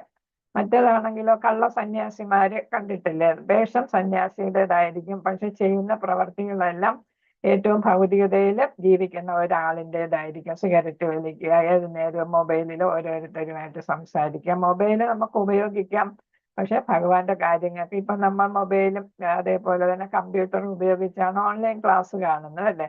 അതേസമയം അല്ലാതെ വേണ്ടാത്ത കാര്യങ്ങൾ കാണുന്നതിനും സംസാരിക്കുന്നതിനും മൊബൈൽ ഉപയോഗിക്കുന്നത് ശരിയല്ല. അപ്പൊ മൊബൈല് ഉപയോഗിക്കരുതെന്നല്ല, അത് പക്ഷെ എന്തിനു വേണ്ടിയിട്ട് ഉപയോഗിക്കണം? ഭഗവാന് സേവനത്തിന് വേണ്ടിയിട്ട് ഉപയോഗിക്കുമ്പോൾ അത് യുക്ത വൈരാഗ്യമാകും. മറ്റത് ഏതാണ്? ഉപയോഗിക്കാതിരിക്കുമ്പോൾ അത് ഭഗവാന്റെ പ്രീതി ഇല്ലാതാവും എന്ന് വിചാരിച്ച് ഉപയോഗിക്കാതിരുന്ന് അത് ഫൽഗു വൈരാഗ്യമായിട്ട് മാറും എന്നാണ്. അപ്പൊ ഇവിടെ യഥാർത്ഥ കൃഷ്ണാവബോധമുള്ള ആളെന്താണ് ചെയ്യുന്നത്? ഭഗവാനെ കുറിച്ച് യഥാർത്ഥ സന്യാസി എന്ന് പറയുന്നത് അതീന്ദ്രിയ ജ്ഞാനം ലഭിച്ച അദ്ദേഹം കൃഷ്ണനും ജീവാത്മാവും ഗുണത്തിൽ ഒന്നാണ് എന്നാണ് ഇവിടെ പറയുന്നത്. ഫലങ്ങൾ ആഗ്രഹിക്കുകയോ വെറുക്കുകയോ ചെയ്യാത്ത ആളാണ് നിത്യസന്യാസി. ദ്വന്ദ്ങ്ങൾ ഒഴിഞ്ഞ് എളുപ്പത്തിൽ ഭൗതിക ബന്ധത്തിൽ നിന്ന് മുക്തനായി മോക്ഷം പ്രാപിക്കുക എന്നാണ്. ഭേദ അഭേദ തത്വം അറിയുന്ന ആളായിരിക്കും. ഭേദ അഭേദ തത്വം എന്ന് വെച്ചാൽ ഗുണത്തിൽ നമ്മൾ ജീവാത്മാവ് ഭഗവാനോട് തുല്യമായിരിക്കും, എന്നാൽ അളവില് ഭഗവാന്റെ ഗുണത്തിന്റെ അത്ര കാണത്തില്ല എന്നാണ്. അതായത് ഭഗവാനും ജീവാത്മാവും തമ്മിൽ വ്യത്യാസമുണ്ട് എന്ന് മനസ്സിലാക്കുക. ഇവിടെ ദ്വന്ദ്ങ്ങൾ എന്ന് പറയുന്നത് സുഖദുഃഖങ്ങളും അതൊക്കെ ആയിട്ടുള്ള ദ്വന്ദ്ങ്ങളാണ് ഇവിടെ പറയുന്നത്. ഇപ്പൊ മാനാപമാനങ്ങൾ അങ്ങനെയൊക്കെയുള്ള ദ്വന്ദ്ങ്ങളാണ്, അതിൽ നിന്ന് ഒഴിയുന്ന കാര്യമാണ് ഇവിടെ പറയുന്നത്. മറ്റേത് അദ്വൈതമാണ്, അല്ല ദ്വൈതമാണ്. അദ്വൈതത്തിന്റെ മായാവാദികളാണ് അദ്വൈത സിദ്ധാന്തികള്. ഭഗവാനും ഞാനും ഒന്നാണെന്ന് വിചാരിക്കുന്നതാണ് അദ്വൈതം. അതേസമയം ദ്വൈതം എന്ന് പറയുമ്പോൾ ഭഗവാനും ഞാനും ആത്മാവും പരമാത്മാവുമാണ്. ഗുണത്തിൽ ഏറെക്കുറെ ഒന്ന് തന്നെയാണ്, പക്ഷെ അളവിൽ വ്യത്യാസമുണ്ട്. അതുകൊണ്ട് ഞാൻ ഭഗവാന് തുല്യനാകുന്നില്ല എന്നുള്ളതാണ് ഭേദാഭേദ ചിന്ത തത്വത്തില് പറയുന്നത്. അതാണ് ഈ മൂന്നാമത്തെ ഇതിൽ കാണുന്നത്. അപ്പൊ നമുക്ക് എന്ത് കാണത്തില്ല? പിന്നെ വെറുപ്പ് കാണത്തില്ല, ആഗ്രഹങ്ങൾ കാണത്തില്ല, വ്യാകുലതകളൊന്നും ഉണ്ടാകത്തില്ല. ഇവിടെ പറയുന്നുണ്ട് ഗുണത്തിലൊന്നാണെങ്കിലും പരിണാമത്തിൽ വ്യത്യസ്തമാണ്. അതാണ് ശരിയായിട്ടുള്ള ഇന്ദ്രിയ ജ്ഞാനം. അപ്പൊ അങ്ങനെയുള്ള ജ്ഞാനം ഭഗവാനും ഞാനും തമ്മിലുള്ള, ആത്മാവും തമ്മിലുള്ള വ്യത്യാസവും അടുപ്പവും എല്ലാം ബന്ധവും എല്ലാം മനസ്സിലാക്കുന്ന ആള് എല്ലാ ദ്വന്ദ്ങ്ങളിൽ നിന്നും മോചനം നേടും എന്നാണ് പറയുന്നത്. 4ഉം 5ഉം ശ്ലോകങ്ങളില് എന്താ പറയുന്നുണ്ട്? സാഖ്യയോഗം എങ്ങനെയാണ് സഹായിക്കുക, അല്ലെങ്കിൽ അത് ഭക്തിയോഗത്തിൽ നിന്ന് എങ്ങനെ വ്യത്യസ്തമായിരിക്കുന്നു എന്ന് പറയുന്നു. സാഖ്യയോഗം ഒരു ഫിലോസഫി തന്നെയാണ്, പക്ഷെ അത് ജ്ഞാനയോഗമാണ്. ഇച്ചിരി ബുദ്ധിമുട്ടുള്ള, ഭഗവാനെ പ്രാപിക്കാനുള്ള ഒരു മാർഗം തന്നെയാണ്. ദേവന്റേതാണ്. കപിലദേവൻ ഭഗവാന്റെ തന്നെ അവതാരമായിട്ടാണ് വരുന്നത്. അപ്പൊ അദ്ദേഹം ദേവഹൂതി അദ്ദേഹത്തിന്റെ മാതാവിന് ഉപദേശിച്ചു കൊടുക്കുന്നതാണ് ഇത് ഈ സാഖ്യയോഗം. പക്ഷെ അതെന്താണ്? എളുപ്പമായിട്ടുള്ളതല്ല, ജ്ഞാനമാർഗമാണത്. അപ്പൊ അത് വളരെ ബുദ്ധിമുട്ടി നേടാൻ പറ്റുന്ന ഒരു മാർഗമാണ്. അവിടെയും വിഷ്ണുവിനെ പ്രാപിക്കുക തന്നെയാണ് ലക്ഷ്യം. എങ്കിലും സാധാരണക്കാർക്ക് അതത്ര എളുപ്പമായിട്ട് വരത്തില്ല. കാരണം അത് ഒരുപാട് വർഷങ്ങൾ എടുക്കും. അത്രയ്ക്കും ഇന്ദ്രിയങ്ങൾ അത്രയും ഒഴിവാക്കി നിർത്താനായിട്ട് സാധിക്കണം. അത് പിന്നെ തപസ് ചെയ്യണം. അങ്ങനെ ഒരുപാട് ബുദ്ധിമുട്ടായിട്ടുള്ള കാര്യമാണ്. അതേപോലെ തന്നെ നേരത്തെ പറഞ്ഞതുപോലെ അപഗ്രഥന പഠനം നടത്തണം. ഇപ്പം ഭഗവാനെ കുറിച്ചുള്ള പഠനം നടത്തി അവസാനം വേര് കണ്ടുപിടിക്കുക എന്നുള്ളതാണ് ഇവിടെ പറയുന്നത്. വേര് എന്ന് പറയുന്നത് ഉറവിടം, ഭഗവാന്റെ ഉറവിടം ഏതാണ്, അല്ലെങ്കിൽ ഈ ആത്മാവിന്റെ ഉറവിടം, ഭൗതിക പ്രപഞ്ചത്തിന്റെ ഉറവിടമൊക്കെ എന്താണ്, എവിടെയാണ് എന്ന് കണ്ടുപിടിക്കുന്നതാണ് ഈ സാഖ്യയോഗത്തിൽ പറയുന്നത്. അപ്പോൾ പ്രഭുപാദർ പറയുന്നു, ഒരു വൃക്ഷത്തിന്റെ വേര് കണ്ടുപിടിക്കുന്നത് അതാണോ എളുപ്പം, അതോ ആ വൃക്ഷത്തിന്റെ വേരില് വെള്ളം ഒഴിക്കുന്നതാണോ എന്നുള്ളതാണ്. ഭക്തിയോഗം എന്ന് പറയുന്നത് വെള്ളം ഒഴിക്കുന്നത് പോലെ എളുപ്പമാണ്.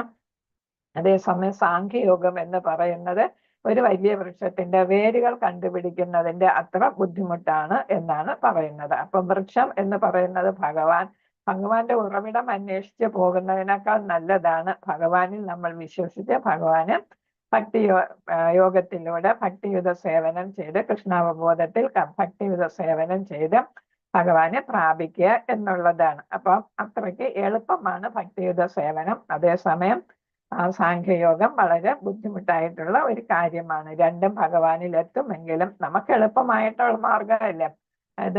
ഇതുപോലെ എലിവേറ്റർ ഉണ്ടെങ്കിൽ നമ്മൾ സ്റ്റെപ്പ് കയറി പോണോ എന്നുള്ളതാണ്. അപ്പൊ 100 ആയിരക്കണക്കിന് സ്റ്റെപ്പ് കയറി പോകുന്നതിനേക്കാൾ നല്ലതല്ലേ എലിവേറ്ററിലൂടെ അല്ലെങ്കിൽ ലിഫ്റ്റിലൂടെ മുകളിൽ എത്തുന്നത്. അപ്പൊ എലിവേറ്റർ ആണ് ഭക്തിയോഗം. മറ്റേതാണ് ജ്ഞാനയോഗം എന്ന് പറയുന്നത് സ്റ്റെപ്പ് കയറി മുകളിൽ എത്തുന്നത് പോലെ ആണ്. രണ്ടും മുകളിൽ തന്നെ എത്തും, പക്ഷെ ബുദ്ധിമുട്ടുള്ള കാര്യം ആണ് എന്നാണ് ഇവിടെ പറയുന്നത്. ഹരേ കൃഷ്ണ. ഇവിടെ ഓരോ അധ്യായത്തിൽ പറഞ്ഞ കാര്യങ്ങളാണ്. അധ്യായം 2 ബുദ്ധിയോഗയിലൂടെ പ്രവർത്തിക്കുക, ജ്ഞാനയോഗയിലൂടെ പ്രവർത്തിക്കുക എന്ന് പറഞ്ഞ് അങ്ങനെ അപ്പോഴും അർജുനനും ആശയക്കുഴപ്പമുണ്ടായി. അപ്പോഴും മൂന്നാമത്തതിൽ ചോദിച്ചു, എനിക്ക് ഏതാ വേണ്ടത്, ബുദ്ധിയോഗമാണോ പിന്നെ അതോ നിഷ്കാമ കർമ്മം ബുദ്ധിയോഗമാണോ അതോ ജ്ഞാനയോഗമാണോ? ബുദ്ധിയോഗം എന്ന് പറയുന്നതാണ് നിഷ്കാമ കർമ്മം, അതാണ് ഭക്തിയുത സേവനം അല്ലെങ്കിൽ ഭക്തിയോഗം എന്ന് പറയുന്നത്. അപ്പൊ അത് വേണോ ജ്ഞാനയോഗം വേണോ എന്ന് അപ്പോഴും അർജുനന് സംശയം. അർജുനൻ ചോദിക്കുന്നു, ഞാൻ എന്താണ് ചെയ്യേണ്ടത് എന്ന് ചോദിച്ചു. അപ്പോഴെന്താണ് മറുപടി? അപ്പോഴും കിട്ടിയതെന്താണ്? കർമ്മത്തിൽ അകർമ്മവും അകർമ്മത്തിൽ കർമ്മവും, അല്ലെ? അപ്പൊ ഫലേച്ഛ കൂടാതെയുള്ള കർമ്മം ചെയ്യുക, ഫലേച്ഛ കൂടാതെ കർമ്മം ചെയ്യുമ്പോൾ അത് അകർമ്മത്തിൽ കർമ്മാവ്. കർമ്മത്തിൽ അകർമ്മം എന്ന് പറയുമ്പോൾ കർമ്മം ചെയ്യുന്നു, പക്ഷെ ഫലേച്ഛ കൂടാതെ ചെയ്യുന്നു. അവിടെയും എന്താണ് 4ാമത്തെ അധ്യായത്തിലാണ് ഈ അതീന്ദ്രിയ ജ്ഞാനത്തെ മഹത്വപ്പെടുത്തിയെന്ന് പറഞ്ഞത്. അവസാനം എന്താ പറഞ്ഞു? എഴുന്നേറ്റ് നീ യുദ്ധം ചെയ്യൂ എന്നാണ് അവസാനം പറഞ്ഞത്. അപ്പോഴാണ് വീണ്ടും കൺഫ്യൂഷനായി എന്നുള്ളത് നമ്മൾ മനസ്സിലാക്കിയത്. അപ്പൊ ഇവിടെ 6ാമത്തേതില് ജ്ഞാനമാർഗത്തെ കുറിച്ച് തന്നെയാണ് പറയുന്നത്. ഇപ്പൊ പറഞ്ഞത് തന്നെ വളരെ വിഷമമേറിയതാണ്, ദുരിതമാണ്. അപ്പൊ മായാവാദികൾ എന്ന് പറയുന്ന സന്യാസിമാരുണ്ട്, ത്യാഗികളാണ്. അവരാണ് ജ്ഞാനമാർഗം സ്വീകരിക്കുന്നത്. അതേപോലെ സമയം നമ്മളെപ്പോലുള്ളവർക്ക് ഏതാണ് എളുപ്പം? ഭക്തിയുത സേവനത്തിലൂടെ ഭക്തിമാർഗമാണ് നമ്മൾ പറയുന്നത്. വൈഷ്ണവ സന്യാസികളെന്ന് നമ്മളെ പറയും ശരിയായിട്ട് ചെയ്യുമ്പോൾ. ഇപ്പൊ നമ്മൾ വൈഷ്ണവർ അങ്ങോട്ട് പോകുന്നതേ ഉള്ളൂ, തുടക്കക്കാരാണ്. അപ്പൊ നമ്മൾ ചെയ്യുന്നത് കർമ്മയോഗമാണ് നമ്മൾ പാലിക്കാൻ പോകുന്നത്. കർമ്മയോഗ ഏത് രീതിയിലായിരിക്കും? ഭക്തിയോഗ പോലെയാണ് നമ്മൾ ചെയ്യുന്നത്. അതായത് ഭഗവാനിൽ വിശ്വസിച്ച് ഭക്തിയുത സേവനം ചെയ്ത് കർമ്മയോഗത്തിലൂടെ ഭക്തിയോഗയിൽ നമ്മൾ എത്തിച്ചേരും. അപ്പൊ നിഷ്കാമ കർമ്മമായിരിക്കും നമ്മൾ ചെയ്യുക. എന്നുള്ളതാണ്. ഇവിടെയാണ് നമുക്ക് അവിടെ ചാർട്ട് വേണ്ടത്. നേരത്തെ ഒരു ചാർട്ട് ഇവിടെ കാണിച്ചിരുന്നു.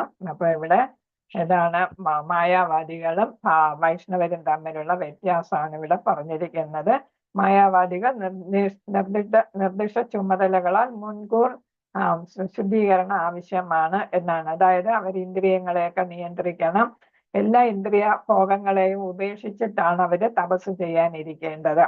അല്ലെങ്കിൽ വിശ്വാമിത്രനും മേനകയും ഉള്ള അതേപോലെ ആകും. ഇന്ദ്രിയ നിയന്ത്രണം ഇല്ലെങ്കിൽ എത്ര നാൾ തപസ് ചെയ്താലും ചെറിയ ഒരു പ്രകോപനം വരുമ്പോൾ അവരെന്ത് ചെയ്യും? അവരുടെ അതുവരെ നേടിയ എല്ലാ യോഗകളും അവർക്ക് നഷ്ടമായിട്ട് വരും. അതേസമയം നമുക്കാണെങ്കിലോ ഭക്തിയുടെ സേവനം ചെയ്യുന്നവർക്കാണെങ്കിലോ വൈഷ്ണവ സന്യാസികളാണെങ്കിലോ പ്രക്രിയ തന്നെ ശുദ്ധീകരിക്കുന്നു. അതായത് നമ്മൾ ഇന്ദ്രിയങ്ങൾ ഉപയോഗിച്ച് അത് ശുദ്ധീകരിക്കപ്പെടുന്നു എന്നുള്ളതാണ്. നമ്മൾ കൈകൾ ഉപയോഗിച്ച് ഭഗവാന് പ്രസാദം ഉണ്ടാക്കുക, അങ്ങനെയുള്ള കാര്യങ്ങൾ ചെയ്ത് തന്നെ നമ്മുടെ കൈകൾ ശുദ്ധീകരിക്കപ്പെടുന്നു. അതേപോലെ നാമം ജപിച്ച് നമ്മുടെ മനസ്സും ശുദ്ധമാകും. എല്ലാവരും നാമം ജപിക്കണമെന്നുണ്ടെന്നാണ് വിശ്വസിക്കുന്നത്. മാലയില് എത്രത്തോളം കൂടുതൽ നാമം ജപിക്കാമോ അത്രയും നാമം ജപിക്കണം. നമ്മൾ അങ്ങനെ വിശ്വസിച്ചുകൊണ്ടിരിക്കുകയാണ്, അതാ പറയാത്തത്. അപ്പൊ എല്ലാ ദിവസവും എല്ലാവരും 4 or 8 ഒക്കെ മാലകൾ ജപിക്കാനാണ് സെക്കൻഡ് ലെവലിൽ ഉദ്ദേശിക്കുന്നത്. അപ്പൊ അത് ചെയ്യണം. ഹരേ കൃഷ്ണ.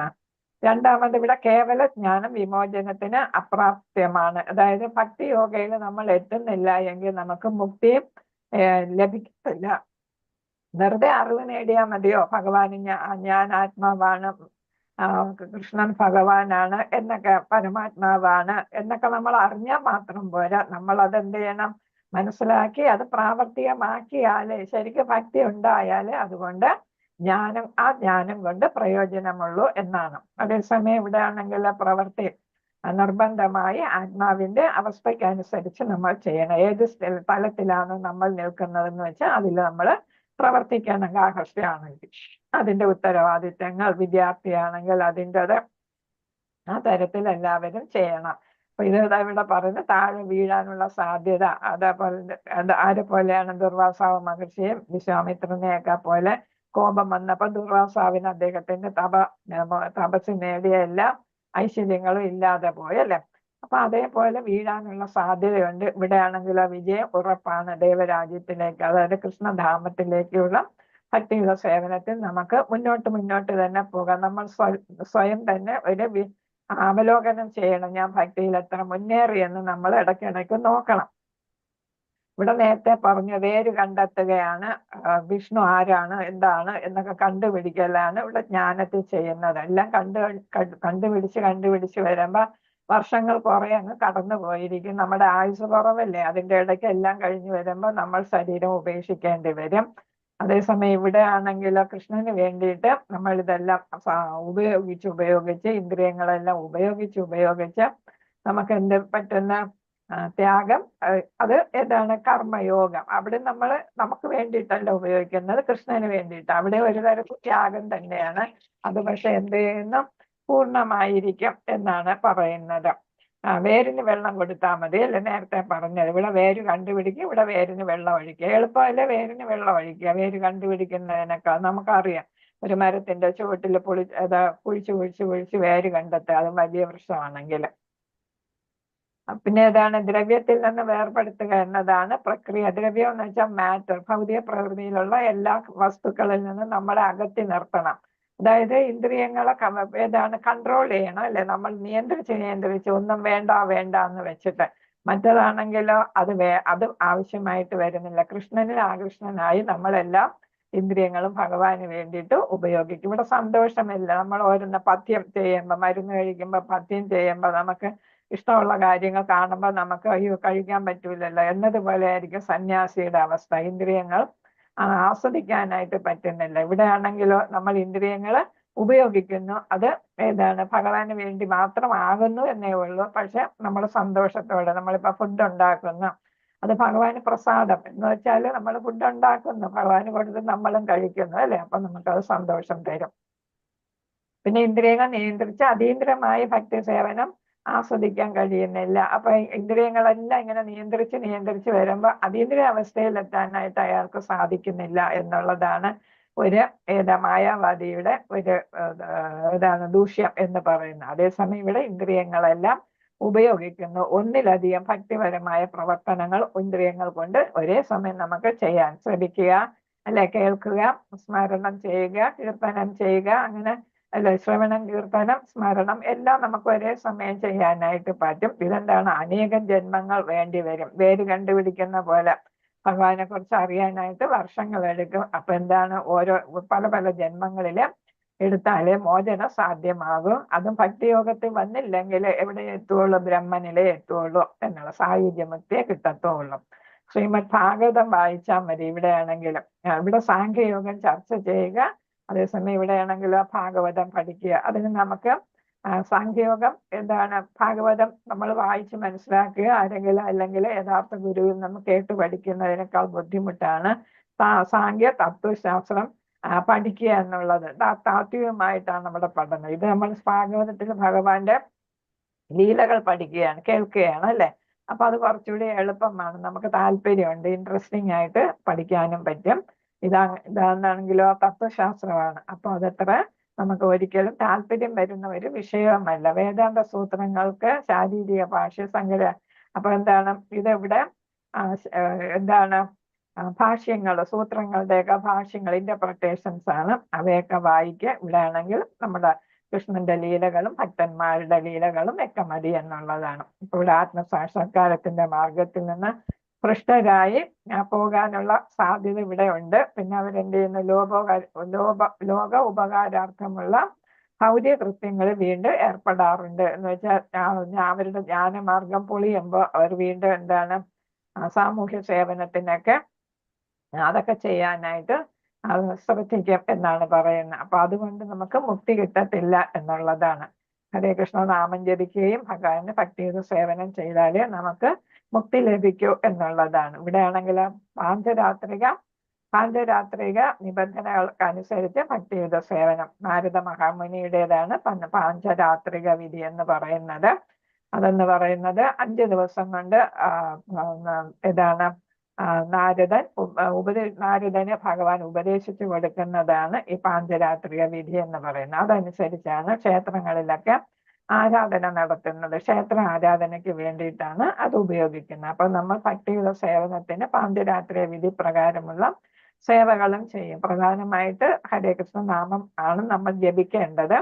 അതിനോടൊപ്പം കീർത്തനങ്ങളും എല്ലാം ആയി അതിനോടൊപ്പം നമ്മൾ എന്ത് ചെയ്യുന്നു, ക്ഷേത്ര ആരാധന നടത്തുന്നു. പൂജാതി കർമ്മങ്ങൾ ചെയ്യുമ്പോൾ പാഞ്ചരാത്രി വിധിയും നമ്മൾ നാരദന്റെ 48 വിധികളുണ്ട്. അതില് ഏറ്റവും പ്രധാനമായിട്ട് നമ്മൾ ഉപയോഗിക്കുന്നതാണ് പാഞ്ചരാത്രിക വിധി. ഹരേ കൃഷ്ണ. അപ്പൊ നമ്മൾ അടുത്ത 7 മുതൽ അടുത്ത ഭാഗത്തിലോട്ട് വരികയാണ്. 7 മുതൽ നിബന്ധനകളെ കുറിച്ച്, ഈ പാഞ്ചരാത്രി വിധികളെ കുറിച്ച് ഒരുപാട് നമുക്ക് നോക്കിയാൽ അറിയാം. 5 സ്റ്റെപ്പുകളാണ്, 5 രാത്രികളാണ്, 5 തലത്തിലാണ് അത് ചെയ്യുന്നത്. അത് പിന്നെ 5 രാത്രി കൊണ്ടാണ് പറഞ്ഞു കൊടുത്തത്. മധു, കൈതവ എന്നീ 2 അസുരന്മാർ ബ്രഹ്മാവിൽ നിന്ന് എല്ലാം മോഷ്ടിച്ചു കൊണ്ടുപോയി എന്നാണ്. അപ്പോ നാരദനല്ല, ഭഗവാൻ നാരായണൻ ഒരിക്കൽ കൂടി ബ്രഹ്മാവിന് ഉപദേശിച്ചു കൊടുത്തു, ബ്രഹ്മാവ് നാരദന് ഉപദേശിച്ചു കൊടുത്തു. അതുകൊണ്ടാണ് പഞ്ചരാത്ര വിധി 48 അല്ല 108 ഉണ്ട്. 108 പഞ്ചരാത്രങ്ങളുണ്ട്. അതില് ഏറ്റവും പ്രധാനമാണ് നാരദ പഞ്ചരാത്രം എന്ന് പറയുന്നത്. 108 പഞ്ചരാത്ര വിധികളുണ്ട്. അതില് നാരദ പഞ്ചരാത്രം ഏറ്റവും പ്രധാനപ്പെട്ടതാണ്. പഞ്ച അംഗ പൂജ എന്നാണ് അതിനെ പറയുന്നത്. വിഗ്രഹാരാധന നടത്തുന്നത് 5 ക്രമത്തിൽ ചെയ്യുന്നു എന്നുള്ളതാണ്.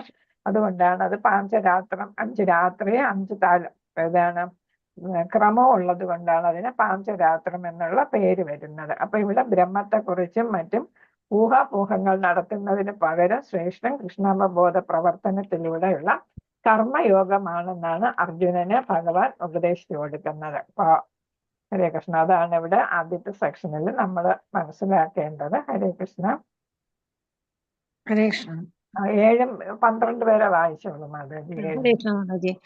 ശ്ലോകമഴ. ഓം നമോ ഭഗവതേ വാസുദേവായ. ശ്ലോകമഴ. യോഗയുക്തോ വിശുദ്ധാത്മാ വിജിതാത്മാ ജിതേന്ദ്രിയഃ സർവഭൂതാത്മഭൂതാത്മാ കുർവന്നപി ന ലിപ്യതേ. ശ്ലോകം 8. നൈവ കിഞ്ചിത് കരോമീതി യുക്തോ അന്മന്യേത തത്വവിത് പശ്യൻ ശൃണ്വൻ സ്പൃശൻ ജിഗ്നൻ അശ്നൻ ഗച്ഛൻ സ്വപൻ ശ്വസൻ പ്രലപൻ വിസൃജൻ ഗൃണ്ണൻ ഉന്മിഷൻ നിമിഷൻ നഭി ഇന്ദ്രിയാണീന്ദ്രിയാർത്ഥേഷു വർത്തന്ത ഇതി ധാരയൻ. ശ്ലോകം 10. ബ്രഹ്മണ്യാധായ കർമാണി സംഗം ത്യക്ത്വാ കരോതി യഃ ലിപ്യതേന സ പാപേന പത്മപത്രമിവാംബസ.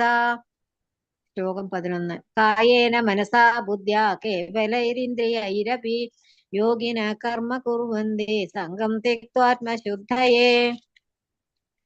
ശ്ലോകം 12. യുക്ത കർമ്മഫലം ത്യക്ത്വാ ശാന്തിമാപ്നോതി നൈഷ്ഠികീം അയുക്ത കാമകാരേണ ഫലേ സക്തോ നിബധ്യതേ. ഹരേ കൃഷ്ണ മാതാജി. അപ്പൊ ഇവിടെ പറയുന്നത് നിഷ്കാമ കർമ്മയോഗം എങ്ങനെ ചെയ്യണം. ഇപ്പൊ നേരത്തെ പറഞ്ഞ എന്താണ്, ധ്യാനയോഗത്തിനൊക്കെ നിനക്ക് യോജിച്ചത് ഏതാണെന്ന് പറഞ്ഞ കർമ്മയോഗമാണ് അല്ലെ. കർമ്മം ചെയ്യുക, അങ്ങനെ ഭഗവാനുമായിട്ട് ബന്ധപ്പെടുക എന്നാണ് പറഞ്ഞത്. അപ്പൊ കർമ്മം ചെയ്യുന്നത് തന്നെ, നിഷ്കാമ കർമ്മം ചെയ്യുന്നത് തന്നെ സന്യാസമാണെന്നാണ് ഭഗവാൻ ഇവിടെ പറഞ്ഞത്. അതിനി എങ്ങനെ ചെയ്യാം എന്നാണ് ചോദിക്കുന്നത്. അപ്പൊ ഇവിടെ എന്താണ്, ഭക്തിപൂർവ്വം പ്രവർത്തിക്കുന്നവനും വിശുദ്ധാത്മാവും ഇന്ദ്രിയങ്ങളെയും മനസ്സിനെയും നിയന്ത്രിക്കുന്നവനുമായ ഒരാൾ എല്ലാവർക്കും പ്രിയങ്കരനാണ്. അദ്ദേഹം എല്ലാവരെയും സ്നേഹിക്കും. പ്രവർത്തിച്ചുകൊണ്ടേ ഇരുന്നാലും ഏതൊരു കർമ്മവും അദ്ദേഹത്തെ ബന്ധിക്കുന്നില്ല. അപ്പൊ ഇവിടെ പറയുന്നത് എന്താണ്, അപ്പൊ അദ്ദേഹം ഇവിടെ ഭൗതികതയില് കർമ്മങ്ങൾ ചെയ്യുന്നു, പക്ഷെ അദ്ദേഹം എന്താണ്, ഭക്തിപൂർവമാണ് പ്രവർത്തിക്കുന്നത്. കാരണം ഭഗവാന് വേണ്ടിയിട്ട് അദ്ദേഹം പ്രവർത്തിക്കുമ്പോൾ അതിന് പാപഫലങ്ങളും പുണ്യഫലങ്ങളും ഒന്നും ഉണ്ടാകത്തില്ല. പുണ്യഫലത്തിനും ദോഷമുണ്ട്. കാരണം എന്താ, പുണ്യങ്ങൾ കൂടിക്കൂടി നമ്മൾ സ്വർഗം തുടങ്ങിയ ഉപരിലോകങ്ങളിൽ പോയ പുണ്യത്തിന്റെ ഘട്ടം കഴിയുമ്പോൾ, സമയം കഴിയുമ്പോൾ നമ്മൾ വീണ്ടും ഭൂമിയിലോട്ട് തിരിച്ചു വരണം കർമ്മം ചെയ്യാനായിട്ട് എന്നാണ്. അതുകൊണ്ട് ആരും എന്താണ്, ഫലങ്ങൾ വേണമെന്ന് ആഗ്രഹിക്കാറില്ല. ശരിയായിട്ടുള്ള ഒരു ഭക്തൻ അങ്ങനെ ആഗ്രഹിക്കത്തില്ല. അദ്ദേഹത്തിന് ഉപരിലോകങ്ങളിലല്ല പോകേണ്ടത്, മറിച്ച് ഇതാണ് വൈകുണ്ഠത്തിലോ അല്ലെങ്കിൽ ഗോലോക വൃന്ദാവനത്തിലോ ആണ് പോകേണ്ടത്. അപ്പൊ അതുകൊണ്ടാണ് പുണ്യപാപഫലങ്ങൾ എന്ന് എടുത്തു പറയുന്നത്. അപ്പൊ ഇവിടെ എന്താണ്, വിശുദ്ധാത്മാവും ഇന്ദ്രിയങ്ങളെയും മനസ്സിനെയും നിയന്ത്രിക്കുന്നവനുമായ ഒരാൾ എല്ലാവർക്കും പ്രിയങ്കരനാണ്. കാരണം എന്താണ്, നിസ്വാർത്ഥമായിട്ടുള്ള ഒരു സേവനമാണ് അദ്ദേഹം ചെയ്യുന്നത് അല്ലെ. അപ്പൊ എല്ലാവർക്കും വേണ്ടിയിട്ട് അദ്ദേഹം ചെയ്യുന്ന ഭഗവാനെ പോലെ തന്നെ അദ്ദേഹം എല്ലാവരെയും കാണുന്നു. അതിനിവിടെ ഒരു ഉദാഹരണം പറയുന്നുണ്ട്. വൃക്ഷത്തിന്റെ എല്ലാ ശാഖകളും എന്താണ്, വൃക്ഷത്തിനെ പോലെ പ്രാധാന്യപ്പെട്ടതാണ്. അല്ലെങ്കിൽ വൃക്ഷം, ഈ ബ്രാഞ്ചുകൾ, ശാഖകൾ നിലനിൽക്കുന്നത് വൃക്ഷമുള്ളത് കൊണ്ടാണ് അല്ലെ. അപ്പൊ വൃക്ഷം ഇല്ലെങ്കിൽ ബ്രാഞ്ചസ് ഉണ്ടോ? ഇല്ല. അപ്പൊ അതേപോലെയാണ് ഇവിടെ ഭഗവാന് വേണ്ടിയിട്ടെല്ലാം ചെയ്യുമ്പോൾ എല്ലാവരും എന്ത് ചെയ്യുന്നു, എല്ലാവരെയും ഒരേപോലെ കാണുകയും ചെയ്യുന്നു. ഭഗവാൻ ഒരു സേവ ചെയ്യാൻ ഉദ്ദേശിക്കുന്നവർ മറ്റുള്ളവർക്ക് സേവ ചെയ്യാനായിട്ട് ആഗ്രഹിക്കും. കാരണം എന്താ, അതെല്ലാം ഭഗവാന്റെ ആത്മാക്കളാണ്. അപ്പൊ അവര് ദ്വന്ദ്ങ്ങൾ ഉണ്ടാകുന്നില്ല, സമഭാവനയോടെ അവരെ കാണുന്നു. അങ്ങനെ വരുമ്പോ ഒരാൾ ആവശ്യപ്പെട്ടാല്, ഒരു സേവനം ആവശ്യപ്പെട്ടാല് ചെയ്യത്തില്ല, ഞാൻ കൃഷ്ണന് വേണ്ടി മാത്രമേ ചെയ്യൂ എന്ന് പറയത്തില്ല. കാരണം എന്താണ്, ആ ആളെന്ന് പറയുന്നത് കൃഷ്ണന്റെ ഒരു അംശമാണ്. അതാണ് ഇവിടെ പറയുന്നത്. വൃക്ഷത്തിന്റെ വിവിധ ശാഖകൾ വൃക്ഷത്തിന്റെ ഭാഗമാകുന്നത് പോലെ ഏതാണ്, എല്ലാ ജീവജാലങ്ങളും ഭഗവാന്റെ ഭാഗമാണ്. അപ്പൊ അവർക്കും സേവനം ചെയ്യാം, പക്ഷെ എല്ലാം ഭഗവാൻ അർപ്പിച്ചുകൊണ്ട് ചെയ്യണം. അല്ലാതെ ഞാൻ ഇന്ന സേവനം ചെയ്തു അതുകൊണ്ട് എനിക്ക് അതിന്റെ ക്രെഡിറ്റ് കിട്ടണം. നമ്മൾ ഓരോ ഷോകൾ കാണത്തില്ലേ, ഓരോരുത്തരും സേവിക്കുന്നതിന്റെ, അന്നദാനം നടത്തുന്നു, എന്തിനു വേണ്ടിയിട്ട്, പേരിനും പ്രശസ്തിക്കും വേണ്ടിയിട്ട് നടത്തുന്നു. അതല്ല ഇവിടെ ഉദ്ദേശിക്കുന്നത്. മറിച്ച് എന്താണ്, ഭഗവാൻ അർപ്പിക്കുന്നു, ഭഗവാൻ അത് അന്നം ഭുജിച്ചു, അതെന്ത് ചെയ്യുന്നു, ഭക്തന്മാർക്ക് വിതരണം ചെയ്യുന്നു. അതാണ് അന്നദാനം കൊണ്ട് ഇവിടെ ഉദ്ദേശിക്കുന്നത്. ഭഗവാൻ എല്ലാം സമർപ്പിക്കുന്നു, ഭഗവാന്റെ പ്രസാദമായിട്ട് എല്ലാവർക്കും നൽകുന്നു. അപ്പൊ അതിന് പണം ചെലവാക്കുന്നവര് ആ മാനസിക അവസ്ഥയിൽ വേണം പണം ചെലവാക്കാനാണ് ഇവിടെ ഉദ്ദേശിക്കുന്നത്. അപ്പൊ അങ്ങനെയാണ് നമ്മൾ ചെയ്യേണ്ടത്. അപ്പൊ അങ്ങനെ ചെയ്യുമ്പോൾ എല്ലാവർക്കും പ്രിയങ്കരനാണ്. കാരണം എന്താ, അദ്ദേഹം ഭഗവാന് പ്രിയങ്കരനായിട്ട് മാറുന്നു. അപ്പൊ ഭഗവാന്റെ സേവകൻ എന്ന ചിന്തയാല് എന്ത് ചെയ്യുന്നു, മറ്റുള്ളവർക്കും അദ്ദേഹം പ്രിയങ്കരനായിട്ട് മാറുന്നു എന്നതാണ് ഇവിടെ പറയുന്നത്. പിന്നെ ഇവിടെ എന്താണ് പ്രധാനം എന്ന് പറയുന്നത്, ഇന്ദ്രിയങ്ങൾ ആർക്ക് വേണ്ടിയിട്ടേ ഉപയോഗിക്കുന്നുള്ളൂ, ഭഗവാന് വേണ്ടിയിട്ടേ ഇന്ദ്രിയങ്ങൾ ഉപയോഗിക്കുന്നുള്ളൂ എന്നതുകൊണ്ട് അദ്ദേഹം പാപഫലങ്ങളോ പുണ്യഫലങ്ങളോ ഒന്നും അദ്ദേഹം നേടുന്നില്ല. അതേപോലെ തന്നെ അദ്ദേഹം കൃഷ്ണന്റെ പ്രസാദം മാത്രമേ ഭക്ഷിക്കൂ ശരിയായിട്ടുള്ള ഒരു ഭക്തൻ, ഭഗവാന്റെ സേവകൻ എന്നുള്ള ചിന്തയാല് അദ്ദേഹം എന്ത് മാത്രമേ ഭക്ഷിക്കൂ? ഭഗവാന്റെ പ്രസാദം മാത്രമേ അദ്ദേഹം ഭക്ഷിക്കൂ. അതേപോലെ തന്നെ ശരീരം, ബുദ്ധി, മനസ്സ്, അതാണ് 3 പ്രധാനപ്പെട്ട ഘടകങ്ങൾ. ശരീരത്തിനാണല്ലോ എല്ലാവരും എല്ലാം ചെയ്യുന്നത്. അപ്പൊ നമ്മൾ എന്ത് ചെയ്യുന്ന? ഞാൻ ശരീരമല്ല എന്നുള്ള ചിന്തയുള്ളത് കൊണ്ട് നമ്മൾ ശരീരത്തിനെ ആർക്ക് വേണ്ടിയിട്ട് ഉപയോഗിക്കുന്നു? ഭഗവാന്റെ സേവനത്തിന് വേണ്ടിയിട്ട് ഉപയോഗിക്കുന്നു. അതേപോലെ തന്നെ ബുദ്ധി, നമ്മൾ പണം സമ്പാദിക്കുന്നതിനെ കുറിച്ച് ചിന്തിക്കുന്നതിന് പകരം എങ്ങനെയാണ് ഭഗവാന് സേവനം ചെയ്യാം, അല്ലെങ്കിൽ നമുക്ക് കിട്ടിയിട്ടുള്ളതിന്റെ ഒരു വിഹിതം ഭഗവാൻ എന്ത് സേവനത്തിന് വേണ്ടിയിട്ട് ഉപയോഗിക്കാം. അപ്പൊ അങ്ങനെ ആയിരിക്കും ചിന്ത വരിക. പണം സമ്പാദനം എന്നുള്ളതെല്ലാം ഇങ്ങനെ ഈ പണം മറ്റുള്ളവർക്കും ഉപയോഗിക്കാം, ഭഗവാന് വേണ്ടിയിട്ടും ഉപയോഗിക്കാം പറയുന്നുണ്ട്. ഇപ്പൊ നമ്മുടെ ആവശ്യത്തിനും പണം വയ്ക്കണം, മറ്റുള്ളവരെ, വേണ്ടപ്പെട്ടവരെ നമ്മൾ സഹായിക്കുകയും വേണം, ഭഗവാനും ഭഗവത് സേവനത്തിനും ഉപയോഗിക്കണം എന്നാണ്. 3 തരത്തിൽ നമ്മൾ പണം ഉപയോഗിക്കണമെന്നാണ് പറയുന്നത്. രൂപഗോസ്വാമി ഭഗവാന്റെ ഒരു ഏറ്റവും വലിയ ഭക്തനാണ്, ചൈതന്യ മഹാപ്രഭുവിന്റെ ശിഷ്യനും. അതിൽ പറയുന്നത് അങ്ങനെയാണ്. ഇവരെല്ലാം ഗോലോകത്തിൽ നിന്ന് എത്തിയവരാണ് എന്നാണ് വിശ്വസിക്കുന്നത്. അപ്പം ഭക്തിയുടെ സേവനം പ്രചരിപ്പിക്കുന്നതിന് വേണ്ടിയിട്ട് ഗോലോകത്തിൽ നിന്ന് എത്തിയവരാണ്, അല്ലെങ്കിൽ വിഷ്ണു ലോകത്തിൽ നിന്ന് എത്തിയവരാണ് ഈ ഭക്തന്മാർ എന്നാണ് വിശ്വസിക്കുന്നത്. ഗ്രന്ഥങ്ങൾ അങ്ങനെയാണ് പറയുന്നത്, ശാസ്ത്ര ഗ്രന്ഥങ്ങൾ. അപ്പം മനസ്സാണല്ലോ എല്ലാത്തിന്റെ ഉറവിടം, ആഗ്രഹങ്ങളുടെ ഉറവിടം മനസ്സാണല്ലേ. അപ്പം മനസ്സിന് നമുക്ക് നിയന്ത്രിക്കാൻ പറ്റുന്ന, അപ്പൊ നമ്മുടെ മനസ്സിൽ സച്ചിന്തകളെ വരുള്ളൂ, ഭഗവത് സേവനത്തിന്റെ കാര്യങ്ങളും മറ്റുള്ളവരെ സഹായിക്കുന്ന കാര്യങ്ങളും. അപ്പൊ ശരീരം, മനസ്സ്, ബുദ്ധി ഇവയെല്ലാം വേണ്ട വിധത്തിൽ ഉപയോഗിക്കുകയാണെങ്കിൽ നമുക്ക് എന്ത് ചെയ്യാൻ സാധിക്കും? സദാചാര പാതയിലൂടെ നമുക്ക് ചലിക്കാനായിട്ട് സാധിക്കും, കൃഷ്ണാവബോധത്തിൽ നമുക്ക് പ്രവർത്തിക്കാനായിട്ട് സാധിക്കും. അങ്ങനെ വരുമ്പോൾ നമ്മളിൽ സച്ചിന്തകൾ ഉണ്ടാകും, കൂടുതലായിട്ട് സച്ചിന്തകൾ ഉണ്ടാകും എന്നാണ് പറയുന്നത്. 10ാമത്തെ ശ്ലോകത്തിൽ പറയുന്നത്, ഇവിടെ നമ്മുടെ ചിന്തകൾ അതനുസരിച്ചായിരിക്കും പ്രവർത്തനങ്ങൾ വരിക അല്ലെ. മനസ്സിലിങ്ങനെ ഓരോ ചിന്തകൾ വരും, ബുദ്ധിയിലും മനസ്സിലും ഒക്കെ ഓരോ ചിന്തകൾ വരും.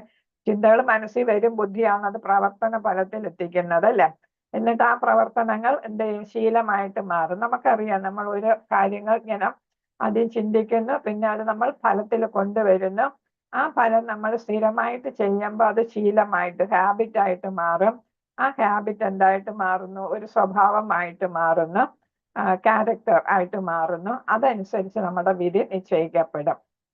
അപ്പൊ അപ്പൊ ഹിരണ്യകശിപുവിന്റെ ഉദാഹരണം എടുത്താൽ, ഹിരണ്യകശിപു വേണ്ടാത്ത ചിന്തകളാണ് അല്ലെ. എങ്ങനെ വിഷ്ണുവിനെ തോൽപ്പിക്കാം, എങ്ങനെ ദേവന്മാരെ പരാജയപ്പെടുത്താം, അവരെയൊക്കെ നശിപ്പിക്കാം, അപ്പൊ വിഷ്ണുവുമായിട്ട് ബന്ധപ്പെട്ട എല്ലാത്തിനും എങ്ങനെ നശിപ്പിക്കാം. അതുകൊണ്ടാണ് എന്ത് ചെയ്തത്? സ്വന്തം മകനെ പോലെ, പ്രഹ്ലാദ രാജകുമാരനെ പോലെ, 5 വയസ്സായ കുട്ടിയെ പോലും വിഷ്ണുവിന് വേണ്ടിയിട്ട് പ്രവർത്തിക്കുന്നു, അല്ലെങ്കിൽ വിഷ്ണുവിന്റെ ഭക്തനാണെന്നുള്ളത് കൊണ്ട് അദ്ദേഹത്തെ കൊല്ലാനായിട്ട് നോക്കി. അപ്പൊ അവിടെ ചിന്തയാണ് പ്രവർത്തനത്തിന് ഇടയാക്കിയത് അല്ലെ.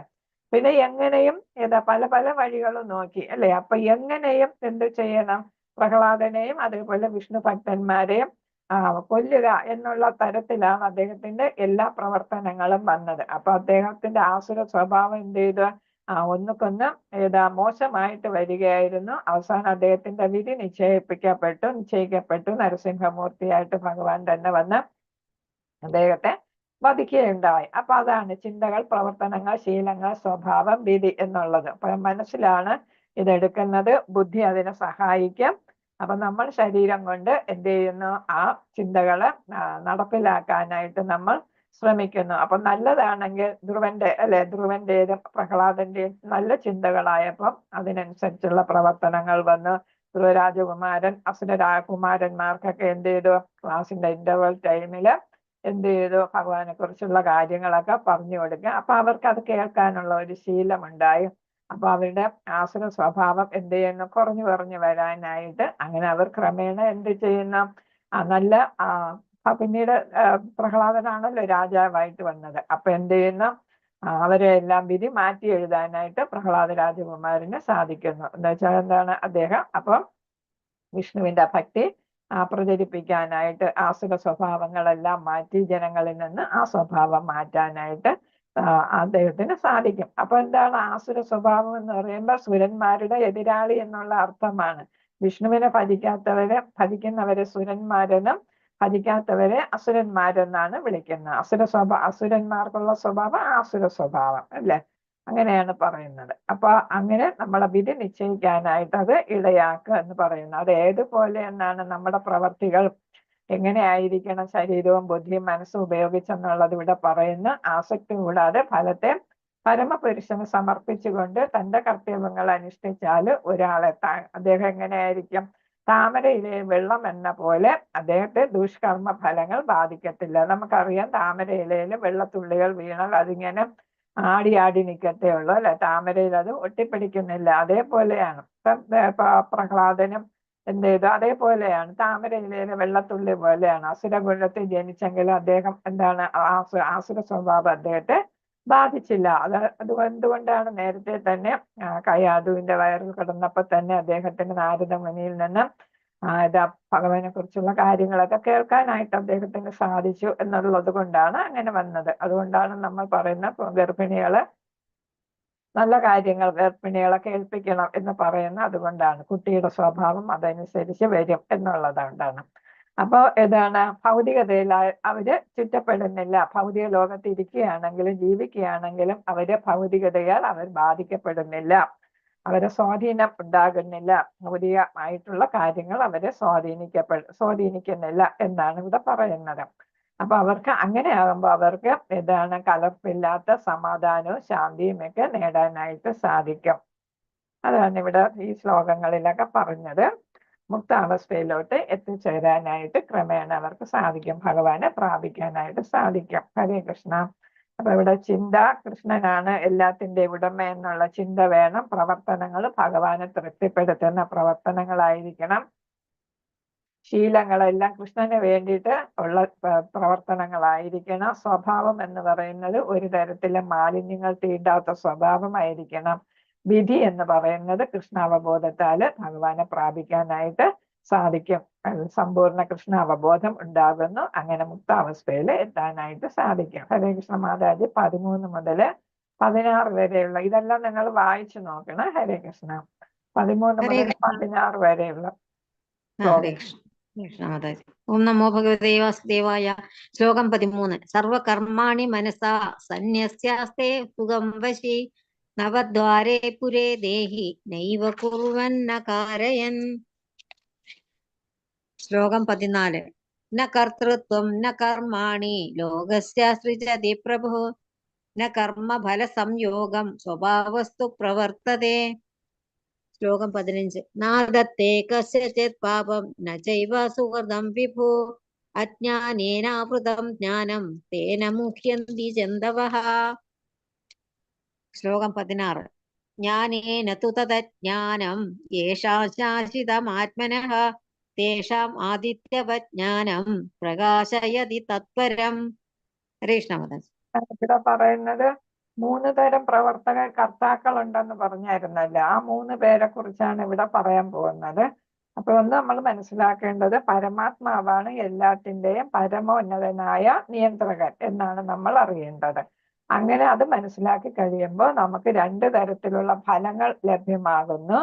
ഒന്നെന്താണ് ഭൗതികതയിൽ നിന്നുള്ള വിരക്തി. നമ്മളിവിടെ നമ്മുടെ ചുറ്റുവട്ടമുള്ള എല്ലാ കാര്യങ്ങളും നമുക്കതൊക്കെ നേടണം എന്നുള്ള. ഇപ്പൊ ആരെങ്കിലും പുതിയ വീട് വെച്ച് കണ്ടാൽ നമുക്ക് ഒരു പുതിയ വീടായാലുണ്ട് എന്നുള്ള, അല്ലെങ്കിൽ പുതിയ വസ്ത്രങ്ങൾ കണ്ടാൽ നമുക്ക് വാങ്ങിയാലോ അങ്ങനെ പൈസ ഉണ്ടെങ്കിൽ വാങ്ങാൻ ഓരോരുത്തരും ശ്രമിക്കും അല്ലെ. അപ്പൊ അതാണ് നമ്മൾ ഭൗതികത എന്ന് പറയുന്നത്. അതേസമയം നമ്മൾ വിചാരിക്കുന്ന ഇപ്പൊ ആവശ്യത്തിനുള്ളതുണ്ടല്ലോ, ഇനി എന്തിനാ ഇനി കൂടുതൽ വാങ്ങുന്നത് എന്നുള്ള ഒരു ചിന്ത നമുക്കുണ്ടായാലും ആ പൈസ നമ്മൾ നല്ല കാര്യങ്ങൾക്ക് ഉപയോഗിക്കാനായിട്ട് ആ പൈസ ചെലവാക്കണം എന്നുള്ളതാണ്. കൂട്ടി വെക്കാനല്ല ഉദ്ദേശിക്കുന്നത്.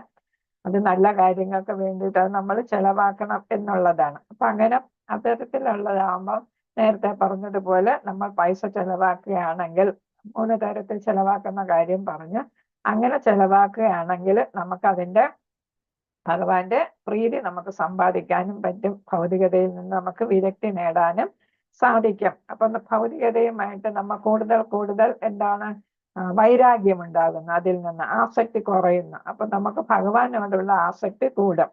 അപ്പൊ ഭഗവാനോടുള്ള ആസക്തിയാണ് യഥാർത്ഥത്തിൽ നമുക്ക് വേണ്ടത്. ഭൗതികതയോടുള്ള ആസക്തി ഉണ്ടായാൽ നമ്മൾ വീണ്ടും വീണ്ടും ജനിച്ചും മരിച്ചും ഇങ്ങനെ കിടക്കും. അപ്പൊ അതുകൊണ്ടാണ് അത് ഉപേക്ഷിക്കാൻ, അല്ലെങ്കിൽ അത് കുറച്ച് കൊണ്ടുവരാനായിട്ട് പറയുന്നത്.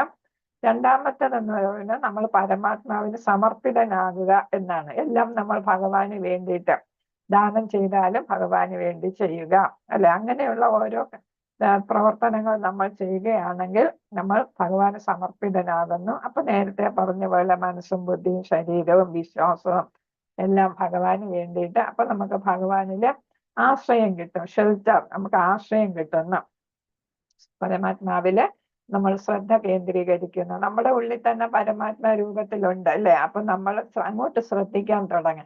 നമ്മൾ രണ്ട് പക്ഷികൾ ഒരേ മരത്തിലിരിക്കുന്ന, ഒരു പക്ഷി എല്ലാം സൂക്ഷിച്ച് കഴിക്കുന്നു ഫലങ്ങള്, മറ്റേ പക്ഷി നോക്കിക്കൊണ്ടിരിക്കുന്നു എന്ന് നമ്മൾ മനസ്സിലാക്കിയിട്ടുണ്ട്. നോക്കിക്കൊണ്ടിരിക്കുന്ന പക്ഷിയാണ് പരമാത്മാവ് സാക്ഷി രൂപത്തിൽ ഇരിക്കുന്നത്. അപ്പൊ നമ്മുടെ ഉള്ളിലിരുന്ന് നമ്മൾ ആത്മാവ് ശരീരബോധത്തിൽ ഇരിക്കുമ്പോൾ ബദ്ധാത്മാവ് ഓരോ കാര്യങ്ങൾ ചെയ്യും. അപ്പൊ ആത്മാവ് അവിടെ എന്താണ്, അതിന്റെ ശരിയായിട്ടുള്ള അവസ്ഥ ഉപയോഗിക്കുന്നില്ല. ശരീരം ഇങ്ങനെ ഓരോന്ന് ചെയ്യും, ആവശ്യമില്ലാത്ത ഓരോ പ്രവർത്തനങ്ങൾ, ആഗ്രഹങ്ങൾ എല്ലാം നടപ്പിലാക്കിക്കൊണ്ടിരിക്കും. പരമാത്മാവ് ഒന്നും പറയത്തില്ല, സാക്ഷിയായിട്ടിരിക്കുകയുള്ളൂ. പക്ഷെ എന്താണ് ഫലം? പിന്നീട് അടുത്ത ജന്മത്തിൽ നമ്മൾ അനുഭവിക്കേണ്ടി വരും, അല്ലെ? അപ്പം നമ്മുടെ ഉള്ളിലിരിക്കുന്ന പരമാത്മാവിനെ, അതേപോലെ കൂട്ടത്തിൽ നമ്മൾ അപ്പൊ ആത്മാവിനെ ശ്രദ്ധിക്കാനായിട്ട് സാധിക്കും നമുക്ക്. പരമാത്മാവിലോട്ട് ശ്രദ്ധ പോകുമ്പം ഞാൻ ആത്മാവാണ്, പരമാത്മാവിന്റെ ഒരു ഭാഗമാണ് ഞാൻ എന്നുള്ളത് അപ്പൊ ശ്രദ്ധിക്കാം. അപ്പൊ നമ്മുടെ പ്രവൃത്തികളെയൊക്കെ നമുക്ക് നിയന്ത്രിക്കാനായിട്ട് സാധിക്കും. അനാവശ്യമായിട്ടുള്ള ആഗ്രഹങ്ങളെയൊക്കെ നിയന്ത്രിക്കാൻ സാധിക്കാം. അപ്പൊ 3 തരം കർമ്മികൾ പറഞ്ഞു. അതിൽ ആത്മാവെന്ന്, ജീവാത്മാവ്, ജീവസത്ത, അല്ലെ? അപ്പൊ ജീവസത്ത ഇവിടെ എന്ത് ചെയ്യുന്നു എന്ന് പറയുന്നു, മാനസികമായിട്ട് കർമ്മങ്ങൾ ത്യജിക്കുന്നു എന്നാണ്. ഭൗതികമായിട്ടുള്ള കാര്യങ്ങളെയൊക്കെ, ആവശ്യമില്ലാത്ത കാര്യങ്ങളെയൊക്കെ, ഇത് എനിക്ക് ആവശ്യമില്ല, എൻ്റെ ആത്മാവിന് നല്ലതല്ല, അല്ലെങ്കിൽ ഭഗവാന്റെ തൃപ്തിക്ക് അത് തൃപ്തികരമായിരിക്കത്തില്ല, ഭഗവാന് തൃപ്തിപ്പെടുത്താൻ സാധിക്കുന്നതല്ല എന്ന് വിചാരിക്കുമ്പോൾ നമ്മൾ എന്താണ്, നമ്മുടെ ശരീരത്തിൽ 9 വാതിലുകൾ ഉണ്ടെന്നാണ് പറയുന്നത്. 9 വാതിലുകൾ അടച്ച് നമ്മൾ എന്ത് ചെയ്യുന്നു, ആത്മാവ് സന്തോഷത്തോടെ അത് ഇരിക്കും. ഒരു കോട്ടയ്ക്കുള്ളില്, അല്ലെ, കോട്ടയുള്ള കോട്ടകളുള്ള കൊട്ടാരത്തിനുള്ളിൽ ഇരിക്കുന്നത് പോലെ ആത്മാവ് അവിടെ സന്തോഷത്തോടെ ശാന്തിയോടെ ഇരിക്കാം. ഈ 9 വാതിലുകൾ ആർക്ക് പറയാം? ഹരേ കൃഷ്ണ. 9 വാതിലുകൾ, നമ്മുടെ ശരീരത്തിലുള്ള 9 വാതിലുകൾ. ഹരേ കൃഷ്ണ, ആർക്ക് പറയാം? നമ്മുടെ 9 ഓപ്പണിങ്സ് ഉണ്ട് ശരീരത്തിൽ. ഏതൊക്കെ ഓപ്പണിങ്സ് ആണ്? 2 കണ്ണ്, ആ, മൂക്ക്, 2 ചെവി, ആ, പിന്നെ നമ്മുടെ ഏറ്റവും പ്രധാനം നമ്മുടെ വായ്. നാഭിയാണ്. വാ കൊണ്ടല്ലേ കഴിക്കുന്നത്. നാവ് അവിടെ വായ്.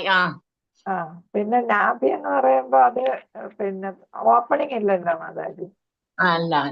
പിന്നെ വരുന്നത് ജനനേന്ദ്രിയം, ഗുദം, അല്ലെ? പൊക്കിളാണ് നാഭി എന്ന് പറയുന്നത്. അവിടെ ഓപ്പണിംഗ് ഇല്ല, തുറന്നു കിടക്കയില്ലല്ലോ. അപ്പൊ ഈ 9 നമ്മൾ ഇന്ദ്രിയങ്ങളുടെ സുഖം ആസ്വദിക്കുന്നത്, അല്ലെ?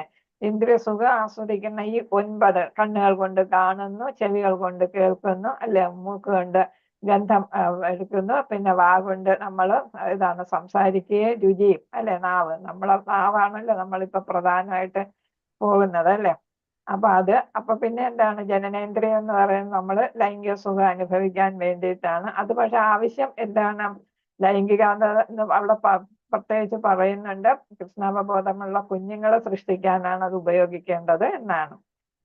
അതേപോലെ തന്നെ ഗുദം. അപ്പൊ ഇതൊക്കെ നമ്മളെന്താണ് ഭൗതിക സുഖത്തിന് വേണ്ടി, ഇന്ദ്രിയ സുഖത്തിന് വേണ്ടിയിട്ട് ഉപയോഗിക്കുന്ന 9 കവാടങ്ങളാണ്. ഇതിനെയൊക്കെ നമ്മൾ മനസ്സുകൊണ്ട് അടക്കുകയാണ്. അല്ലാതെ നമ്മളെന്താണ് മാനസികമായിട്ട് നമ്മൾ ഇതിൽ നിന്നൊക്കെ മോചനം നേടുകയാണ്. അപ്പൊ നമ്മൾ ആവശ്യമില്ലാത്ത ഭക്ഷണം കഴിക്കുന്നില്ല, ആവശ്യമില്ലാത്ത കാര്യങ്ങൾ കാണുന്നില്ല, കേൾക്കുന്നില്ല. പിന്നെ ആവശ്യമില്ലാത്ത ഗന്ധം, ചില ഭക്ഷണങ്ങളുടെയൊക്കെ ഗന്ധം വരുമ്പോൾ നമുക്ക് വേണമെന്ന് തോന്നും, അല്ലെ? പക്ഷെ നമ്മുടെ ശരീരത്തിന് കേടാണ്, ഭഗവാന് നിവേദിക്കാൻ പറ്റാത്തതായിരിക്കും. അപ്പൊ അതൊക്കെ നമ്മൾ വേണ്ടാന്ന് വെക്കാം. അപ്പൊ ആവശ്യമില്ലാത്ത ഇന്ദ്രിയ സുഖവും എല്ലാം നമ്മൾ വേണ്ടെന്ന് വെക്കാം. അപ്പൊ ആവശ്യത്തിന് വേണ്ടിയിട്ടുള്ള മാത്രം ഉപയോഗിക്കുക. അതൊക്കെ ഭഗവാന് തൃപ്തിപ്പെടുത്തുന്നതാണോ എന്നുള്ളത് നമ്മളൊന്ന് ശ്രദ്ധിക്കണം എന്നുള്ളതാണ്. അപ്പൊ അങ്ങനെ വരുമ്പോ ആത്മാവ് എന്താണ്? പരമസുഖം ആത്മാവിന്. ഈ 9 വാതിലുകളും നമ്മള് എങ്ങനെ അടയ്ക്കുന്നു? മാനസികമായിട്ട് നമ്മൾ അതിൽ നിന്നും വിരക്തി നേടുകയാണ് അല്ലെ? അപ്പൊ അങ്ങനെ വരുമ്പോ നമ്മുടെ ശരീരത്തിന് നല്ലത്. പിന്നെന്താണ്? നമ്മളുടെ ആത്മാവ് വളരെ സന്തോഷത്തോടെ ശാന്തമായിട്ട് അതിനുള്ളിൽ ജീവിക്കാം. അല്ലെങ്കിൽ എന്താണ്? വേണ്ടാത്ത ആഗ്രഹങ്ങളെല്ലാം നടത്തി ഇത് വീണ്ടും ജനിക്കേണ്ടിയും മരിക്കേണ്ടിയും ഒക്കെ വരും. അടുത്ത ഭൗതിക പ്രകൃതിയുടെ പങ്കാണ് പറയുന്നത്. ഭൗതിക പ്രകൃതിയാണ് നമ്മളെ എല്ലാ പ്രവർത്തനങ്ങൾക്കും എല്ലാം കാണാനും കേൾക്കാനും ഒക്കെ ഇടയാക്കുന്നത് അല്ലെ? മായയാണ് അല്ലെ? അപ്പൊ മായാൽ മോഹിതരായിട്ടാണ് നമ്മൾ ഓരോന്ന് വേണമെന്നൊക്കെ ആഗ്രഹിക്കുന്നത്. പല പല ആഗ്രഹങ്ങൾ വരുന്നത്. അപ്പൊ ഓരോന്ന് കാണുമ്പോഴും വേണം എന്നുള്ളത് നമുക്ക് അങ്ങനെ തോന്നുന്നതാണ്. അപ്പൊ നമ്മള് അതിന്റെ എല്ലാം പുറകെ പോകുമ്പോ ആത്മാവ് എന്താണ്? ശരീരബദ്ധനായിട്ട് മാറുന്നു, ബദ്ധാത്മാവായിട്ട് മാറുന്നു, ശരീരത്താൽ ബന്ധിക്കപ്പെട്ട ആത്മാവായിട്ട് മാറുന്നു. ആഗ്രഹങ്ങൾക്ക് ഒരു അന്ത്യവുമില്ല അല്ലെ? അതിങ്ങനെ വന്നുകൊണ്ടേ ഇരിക്കും, ഒന്നിന് പുറകായി ഒന്നായിട്ട്. അപ്പൊ നമ്മൾ എന്ത് ചെയ്യണം? ഈ ആഗ്രഹങ്ങളൊക്കെ നിയന്ത്രിക്കണം. ഭൗതിക പ്രകൃതിയിൽ അതിന്റെ സ്വഭാവമാണ് നമ്മുടെ ത്രിഗുണങ്ങളും അല്ലെ? ഭൗതിക പ്രകൃതിയുടെ ഭാഗമാണ് ഈ ത്രിഗുണങ്ങളൊക്കെ. അപ്പൊ അതിന്റെ സ്വാധീനത്താലാണ് നമ്മൾ രജോ ഗുണത്തിലുള്ളവർ ഒരുപാട് സമ്പാദിക്കണം എന്നുള്ളത് കാണും. തമോ ഗുണമാണെങ്കിൽ ആലസ്യവും ഉറക്കവും പിന്നെ ചീത്ത സ്വഭാവങ്ങൾ അല്ലെ? പിന്നെ ലിക്കറൊക്കെ ഉപയോഗിക്കുക, ഒരുപാട് നോൺ വെജിറ്റേറിയൻ ഫുഡ് കഴിക്കുക, അതൊക്കെ ഇങ്ങനെ വരും. സത്വഗുണത്തിലാണെങ്കിൽ കുറെ 20 ഗുണങ്ങളുണ്ട്. അവിടെയും 2 ദോഷം പറയുന്നുണ്ട്. കുറെ അറിവ് കിട്ടുമ്പോൾ അഹങ്കാരം വരും. അതേപോലെ ഇവിടെ കൊള്ളാം, ഇവിടെ ഈ ഭൗതിക ഈ പ്രപഞ്ചം കൊള്ളാം, ഭൂമിയിൽ തന്നെ നമുക്ക് ജീവിക്കാം, ഭഗവാന്റെ അടുത്ത് പോണ കാര്യം ഓർക്കത്തേ ഇല്ല, ഭഗവാനെ അങ്ങ് മറന്നു പോകും ഇവിടുത്തെ സുഖ സൗകര്യങ്ങൾ കൊണ്ട്. സത്വഗുണത്തിലാണെങ്കിലും സുഖങ്ങളാകുമ്പോൾ മറന്നു പോകും. അപ്പൊ ഓരോ ഗുണത്തിലും സുഖം ഇങ്ങനെ അതിൻ്റെതായ ദൂഷ്യവശങ്ങൾ ധാരാളമുണ്ട്. അപ്പൊ അതൊക്കെ നമ്മൾ ആഗ്രഹങ്ങൾ ബാക്കി ഇട്ടിട്ടായിരിക്കും നമ്മൾ ഭൗതിക ശരീരം ഉപേക്ഷിച്ച് പോകുന്നത്. അപ്പൊ അങ്ങനെ പോകുമ്പോൾ നമ്മുടെ സൂക്ഷ്മ ശരീരം കൂടെ ഉണ്ടാകുമെന്നാണ്. നമ്മുടെ മിഥ്യാഹങ്കാരവും ബുദ്ധിയും അതൊക്കെ കൂടെ ഉണ്ടാകും, മനസ്സൊക്കെ. അത് വീണ്ടും ഒരു ശരീരത്തിൽ ജന്മമെടുക്കും. അങ്ങനെ വരുമ്പോൾ നമ്മൾ എന്താണ്? എന്നും ഭൗതിക പ്രകൃതിയാൽ ബന്ധസ്ഥനായിട്ട് ഇവിടെ കഴിച്ചു കൂട്ടേണ്ടി വരും. അപ്പൊ നമ്മൾ എന്ത് ചെയ്യണം? ഭഗവാനെ മറക്കാതിരിക്കാനായിട്ട് ശ്രമിക്കുക. ഭൗതിക പ്രകൃതി നമ്മളെ സ്വാധീനിച്ചാലും ഇത് മായയാണെന്ന് നമ്മൾ മനസ്സിലാക്കണം എന്നാണ്. പിന്നെ ഭഗവാന്റെ പങ്ക്, അദ്ദേഹം എല്ലാം അറിയുന്ന ആളാണ് അല്ലെ? ഓൾ നോയിങ് ആണ്, ജ്ഞാനിയാണ് അല്ലെ? അദ്ദേഹത്തിന്റെ ഷഡ് ഐശ്വര്യങ്ങൾ പറയുന്നു. അതെന്താണ് ഷഡ് ഐശ്വര്യം? ആരെങ്കിലും പറഞ്ഞോളൂ. 6 ഐശ്വര്യങ്ങൾ എന്താണ്? ഭഗവാന് മാത്രമുള്ള സവിശേഷതകളാണ്. ഏതൊക്കെയാണ്? സമ്പത്ത്, സൗന്ദര്യം, പിന്നെ ഏതൊക്കെയാണ്? ശക്തി, കീർത്തി, പിന്നെ ഏതാണ്? ജ്ഞാനം, ത്യാഗം. അപ്പൊ എല്ലാം ഭക്തന് വേണ്ടി എന്തും ത്യജിക്കുന്ന ആളാണ് ത്യാഗിയാണ് ഭഗവാൻ അല്ലെ? ഭക്തന് വേണ്ടിയിട്ട് എന്തും ത്യജിക്കുന്ന ആളാണ്. പിന്നെ എല്ലാം അറിയാവുന്ന ആളാണ് അല്ലെ? ജ്ഞാനിയാണ്. കഴിഞ്ഞതും ഇപ്പോഴത്തതും വരാൻ പോകുന്നതും ഒക്കെ അറിയാവുന്ന ആളാണ്. എല്ലാ ലോകങ്ങളുടെയും നിയന്ത്രകനാണ്, സൃഷ്ടിച്ച ആളാണ്. സമ്പത്ത് ഇഷ്ടം പോലെയുണ്ട്. പിന്നെ ശ്യാമസുന്ദരനാണ് അല്ലെ? സൗന്ദര്യമുണ്ട്. പിന്നെ ഏതാണ്? കീർത്തി. അദ്ദേഹത്തിന്റെ കീർത്തി എന്ന് പറയുമ്പോൾ ഇത്രയും ഇതൊക്കെയുള്ള അദ്ദേഹത്തിന്റെ പ്രശസ്തി എല്ലായിടത്തും പരക്കുന്നു. ബലം അല്ലെ? നമുക്ക് അതിനെ അറിയാം. പർവ്വതം 7 വിരൽത്തുമ്പില് 7 വയസ്സായപ്പോ 7 ദിവസം ഇടത് കൈയുടെ ചെറിയ വിരലില് ഉയർത്തിപ്പിടിച്ചാണ് അല്ലെ? ഗോവർദ്ധന പർവ്വതം രാവും പകലും.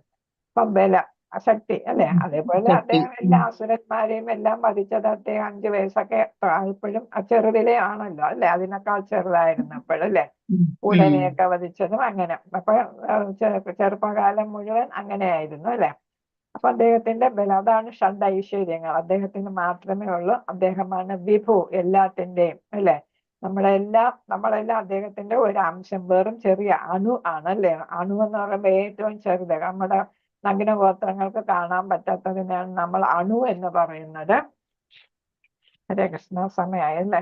അപ്പൊ അതാ പരമാത്മാ രൂപത്തിലിരുന്ന് നമ്മുടെ ഉള്ളിലിരിക്കുന്നു. നമ്മൾ എന്താണ്? അണുരൂപത്തില് ആത്മാവായിട്ടും നമ്മൾ ഈ ശരീരത്തിനുള്ളിൽ കഴിയുന്നു. അപ്പൊ നമുക്ക് സ്വാതന്ത്ര്യം തന്നിട്ടുണ്ട്. നമ്മുടെ ആഗ്രഹപ്രകാരമാണ് ഈ ഭൗതിക പ്രപഞ്ചത്തിൽ നമ്മൾ വന്നത് തന്നെ ആസ്വദിക്കാൻ വേണ്ടിയിട്ട്. വരുമ്പോ പറയും ഞാന് ഭഗവാനെ മറക്കത്തില്ല എന്നൊക്കെ ആയിരിക്കും ഗർഭപാത്രത്തിൽ കിടക്കുമ്പോ പറയുന്നത്. പുറത്ത് വരുമ്പോ നമ്മൾ എന്താണ് എല്ലാം മറന്നു പോകുന്ന ഭൗതികതയിൽ ലയിക്കുന്നു. അപ്പൊ നമ്മള് എന്താണ് ഭഗവാനെ മറന്നുള്ള പ്രവർത്തനങ്ങളാണ് നമ്മൾ ചെയ്തുകൊണ്ടിരിക്കുന്നത്. അങ്ങനെ വരുമ്പോ വീണ്ടും ജനിച്ചും മരിച്ചും ഇരിക്കേണ്ടി വരും. അപ്പൊ അതാണ് ഭഗവാൻ എന്ത് ചെയ്യുന്നില്ല, നമ്മളെ ഒന്നിനും നിർബന്ധിക്കത്തില്ല, ഒന്നും വിലക്കത്തില്ല. നേരത്തെ പറഞ്ഞ പോലെ സാക്ഷിയായിട്ടൊരു പക്ഷിയെ പോലെ നമ്മുടെ ഹൃദയത്തിൽ കുടികൊള്ളുകയേ ചെയ്യുള്ളൂ. നമ്മളാണ് കർമ്മഫലം, സ്വാതന്ത്ര്യം തന്നിട്ടുണ്ട്. അത് നമ്മൾ വിനിയോഗിക്കുക എന്നുള്ളതാണ്. അതിനുള്ള ബുദ്ധിയും തന്നിട്ടുണ്ട്, എങ്ങനെ ഉപയോഗിക്കണം എന്നുള്ളതിന് ബുദ്ധിയും തന്നിട്ടുണ്ട് അല്ലെ. അപ്പൊ അത് ഉപയോഗിച്ച്, അതേപോലെ ഗ്രന്ഥങ്ങളും ഒക്കെ ഉണ്ട്. അപ്പൊ അത് ഉപയോഗിച്ച് നമ്മൾ എന്ത് ചെയ്യുക, ജ്ഞാനം നേടി ഭഗവാനെ കുറിച്ചുള്ള അറിവ് നേടിയിട്ട് നമ്മള് മുന്നോട്ട് പോവുക. ഭഗവാനോട് അടുക്കാനായിട്ട് നമ്മൾ ശ്രമിക്കുകയാണെങ്കിൽ നമ്മൾ ഒരു സ്റ്റെപ്പ് മുന്നോട്ട് വെച്ചാൽ ഭഗവാൻ 10 സ്റ്റെപ്പ് നമ്മളെ മുന്നോട്ടാക്കുമെന്നാണ് പറയുന്നത്. അപ്പൊ അങ്ങോട്ട് വരണം എന്നുള്ള, ഭഗവാന്റെ ധാമത്തിലോട്ട് തിരിച്ചു വരണമെന്ന് നമ്മൾ ആഗ്രഹിച്ചാൽ നമ്മളെ കൈ പിടിച്ച് അങ്ങോട്ട് മുന്നോട്ട് കൊണ്ടുപോകും എന്നാണ് ഇവിടെ പറയുന്നത്. അപ്പൊ നമ്മൾ എന്താണ്, അതാണ് ഭഗവാന്റെ പങ്ക്, പരമാത്മാവിന്റെ പങ്കിനെ കുറിച്ച് പറയുന്നത്. 16-ാമത്തെ ശ്ലോകത്തില് ഹരേ കൃഷ്ണ. അജ്ഞാനത്തെ നശിപ്പിക്കുന്ന ജ്ഞാനം കൊണ്ട് പ്രകാശിതനാകുമ്പോൾ പകൽ സമയത്ത് സൂര്യൻ എല്ലാത്തിനെയും പ്രകാശിപ്പിക്കുന്നത് പോലെ അയാളുടെ ജ്ഞാനം എല്ലാം വെളിപ്പെടുത്തുന്നു എന്നാണ് പറയുന്നത്. അപ്പൊ ഇവിടെ എന്താണ്, നമ്മൾ അതീന്ദ്രിയ ജ്ഞാനം നേടാൻ കൃഷ്ണാവബോധത്തിലുള്ള നമ്മുടെ പ്രയത്നങ്ങളെല്ലാം നമ്മൾ ഇന്ദ്രിയത്തിന് അതീതമായിട്ട് പ്രവർത്തിക്കാനായിട്ട്, കർമ്മം ചെയ്യാനായിട്ട് നമ്മളെ പ്രേരിപ്പിക്കും. അപ്പൊ ഇതാണ് പരമാത്മാവ്, ഇതാണ് ആത്മാവ്. ഇന്ദ്രിയങ്ങൾ ഇന്നത് കാര്യങ്ങൾക്ക് വേണ്ടിയിട്ടാണ് ഉപയോഗിക്കേണ്ടത് എന്നൊക്കെ നമ്മൾ മനസ്സിലാക്കി കഴിയുമ്പോൾ, മനസ്സ് പിടിച്ചു നിർത്തേണ്ട വസ്തുവാണ് ബുദ്ധി.